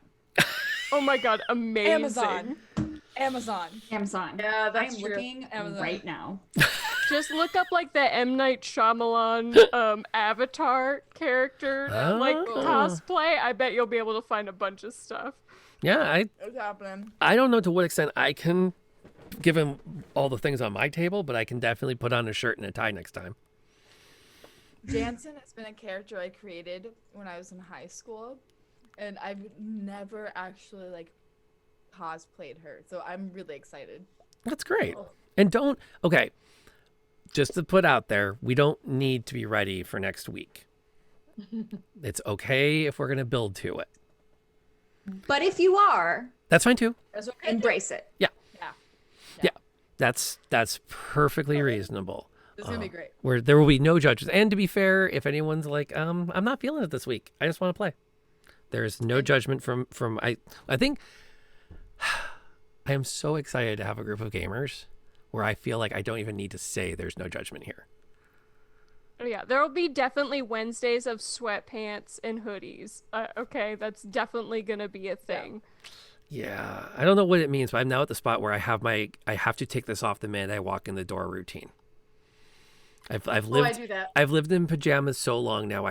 That's a thing. I suddenly empathize now with every woman I've ever known who says, yeah, you walk in the door, you get that thing off. It's like, yep, I get it now. I'm with you. So yeah, but absolutely cosplay is fine. That'll be fun. Other things that we should lock in before we call it? We're actually coming up on the 3-hour mark. I had a question about, you said I get this bonus for the book rolls. Mm-hmm. How do I note that in my character sheet, or how do I make a note to remember that? If you want to write it down so you don't forget, under, I want to say it's under description, you have room to add things in under, well, there's the appearance. You can always tuck it in there. There's also notes. You can add it under other, or under backstory. If you just want to make sure that you don't forget it's there, you can sneak it in there a couple of places. Right. I just wanted to make sure, because I came a lot, and I'm also very good at forgetting things. You know, that's actually true too. So yeah, I also think that given that it's going to be such a quirky, fun part of the game, I don't think anyone else at the table is going to let you forget. Yeah, I suspect it'll come up enough. I will definitely forget. Oh, also, if you picked equipment in your character sheet, you actually have to go into equipment and equip it. So like if you have like armor or a weapon, it won't show as like part of your attack or anything, or that you have like a plus to your AC unless you equip it. So definitely do that, or you're walking around with nothing but, you know, a bathrobe and your fists. So yeah, that's definitely a thing to make sure that it's in there before we get going. I actually kind of plan to look at your character sheets this week anyways, just to familiarize myself with it, so that I don't get blindsided by anything too crazy. Like if one of you snuck a Holy Avenger onto your character sheet. Right. Something else to fiddle with, because I know, Jesse, I got you playing with OBS and Zoom when you talk to my students. If you use your green screen, Yep. and you use OBS to make the virtual camera, you can actually recolor your skin in OBS. Oh, so I can not have this yeah, with the Amazon color cart that I just filled with blue face paint? You can still do that. I would. She's looking pretty excited about it. I would just put out there that if you're in the mindset that you'd rather not have to deal with pancake makeup, Yeah, how do you apply that kind of like filter? we'll Just a color we'll put our heads together on that later this week. Yeah, okay, that would be great. So I'll just get a bald cap then. Let's do this. You can note if you do get the face paint, just get lots of baby oil, or you will never get it off of your body. That's true. That's my other kind of thought. I have a lot of coconut oil. I hope that works. That'll work. That will. any oil will work. Mhm. Or you just figure out what it is Mulan had on her sleeves. Oh, I know, right? I need that makeup remover, seriously. How? It was just basic foundation when my kids were in the play. Yeah. Like, wiped off really easily. My 9-year-old sat down with me tonight to talk about how hard it is to have to wear makeup and how frustrating it is to not be able to rub your eyes because you're tired. Yep. Also, she did her own mascara 9? this morning. Mascara's a nightmare. Well, because that was for dancing, right? Yes. Yeah, she was dancing today. So she had to put on makeup for stage. So, but she now does her own makeup. My 9-year-old does her own makeup. She emails her teachers and she tells her friends when she's had enough of them on Zoom, she has to go have alone time. Yeah, my kids do that. Yeah. Both of my kids are in theater, so my son owns significantly more makeup than I do. I I've ever owned in my life. I love it though. Parenting's fun. Okay, we are going to call it. We are going to be back here at 7:00. I'm going to actually turn it over to everybody else for a couple of minutes. And I'm going to go around what you see as the screen. Linares, tell us the next time where to find you and the next time we're going to find you and what we're going to find when we find you. Bitch, Linares. Tomorrow, 11 a.m. Eastern Time, we're going to be playing Ocarina of Time for Throwback Thursday. It's going to be really exciting. So, yeah. And those are fun too. I've snuck in when my students are working. Oh, thank you. So I'm always happy to. It's a guilty pleasure. Well, they're seniors. They're okay. Molly, how about you? What's on deck for you? So every Saturday and Sunday, I normally either play a game or draw. It depends on how draw heavy my work week has been, if my wrist will allow it. But I think this week we're finishing up actually a D&D commission of a ASMR character that I've been working on for a while. So hopefully we'll be finishing that commission up this weekend. Sweet. And Jesse, what's up? What's coming up? Yeah, so my stream is usually in the evenings. It's more, I guess, formal, and that's where I do tech things, so programming or machine learning or game development. Tomorrow, in the evening, 7 p.m. Eastern Standard Time, I'm learning game development, so working on C# programming and Unity. And during the days, I like to do like productivity streams. So it's basically just like people get together, you tell me what goals you want, I put my goals up there, and we work for 45 minutes and we hang out for 15. And it's just a nice way, like, I know a lot of us with the pandemic are working from home, so it's just a great way to kind of stay a little bit connected without actually having to be around other humans. So it's kind of fun. But Sundays are Science Sunday. I do machine learning and data science topics or astrophysics, and Mondays are Math Mondays, so I teach math. So hopefully something for everyone. Cool. And Tiff, anything fun come up for you this weekend? It's my birthday. Congratulations. I'm having virtual cocktails. You look amazing for 29. Thank you. No problem. Well, I'm at the age now where I get to pick whatever age I want to be. So, Ooh, what are we picking this If year? I remember my age on a regular basis, it would be a problem. But no, we've been doing virtual cocktails and trying to figure out how to make it more of a, drop in, have a little chat, have a little cocktail, and pair off like you would in a regular cocktail lounge. So we haven't quite figured out how to do it. But that's what we're working on this weekend. We'll get it. Sweet. And then I'm going to be tomorrow afternoon at 5, so happy hour Eastern time. Graybeard and I are going to hang out. We're going to talk Dungeons and Dragons. We were going to meet yesterday, and I was going to prep for tonight by talking about how to run a session 0. So tomorrow's actually going to be me talking about how my session 0 went. And so kind of kibitzy on, as we always do, about how D&D has evolved over time, some of our experiences over the years. And then Sunday night, I'm going to be back in here about 7 p.m. for my homebrew Ravenloft game. So if you think you might want to check that out, feel free to drop on by. I love the Ravenloft setting, and I wanted to run it, but I didn't want to run Curse of Strahd, so I said I could write my own. And so far, the party is currently rapidly realizing that the domains of dread suck. And they're tired of everyone being out to get them. So that's what I got coming up this weekend. Hopefully you all had a great time. Thank you so much to everybody who came. Thank you to the fans of these amazing streamers that we've brought together to play D&D with that came over here to hang out. I again, I'm going to wear the word out, but I am humbled by the support we got tonight. I've never had a hype train before, let alone 2 in the same stream. So thank you so much for all of that support. I am so geeked to be able to bring this content to you guys. I'm going to look for some place for y'all to go because I would hate to just let y'all disappear into the void. So let's see if we can figure out where we're all going to head from here. Ladies, do you have a recommendation you want to send everybody to? Or should I just... I've got an amazing streamer that I can go to. What kind of stream are you looking for? So I've got somebody that's doing art. Like I personally, I love to raid really small. Oh wait, it's Wednesday. Science streams is a really awesome. Is he up tonight? Yeah, so he's actually interviewing my friend Alice, who is a that settles neurobiologist. Okay, so she studies mantis shrimp brains.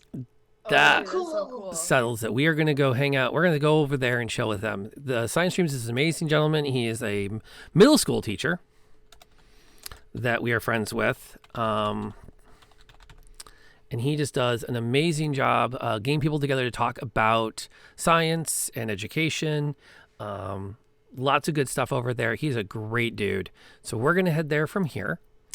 And then, and again, thank you so much for coming out tonight. Thank you to everyone who followed. Thank you to everyone who supported with a subscription or a Prime subscription or just cheered.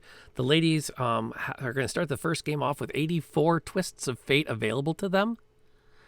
I'm going to have to figure out some fun things to do to ensure that they get sucked up a little faster. And we will see everybody next time. Until then, remember, you want advantage on your con save against the coronavirus. Wear your mask and keep those you love safe.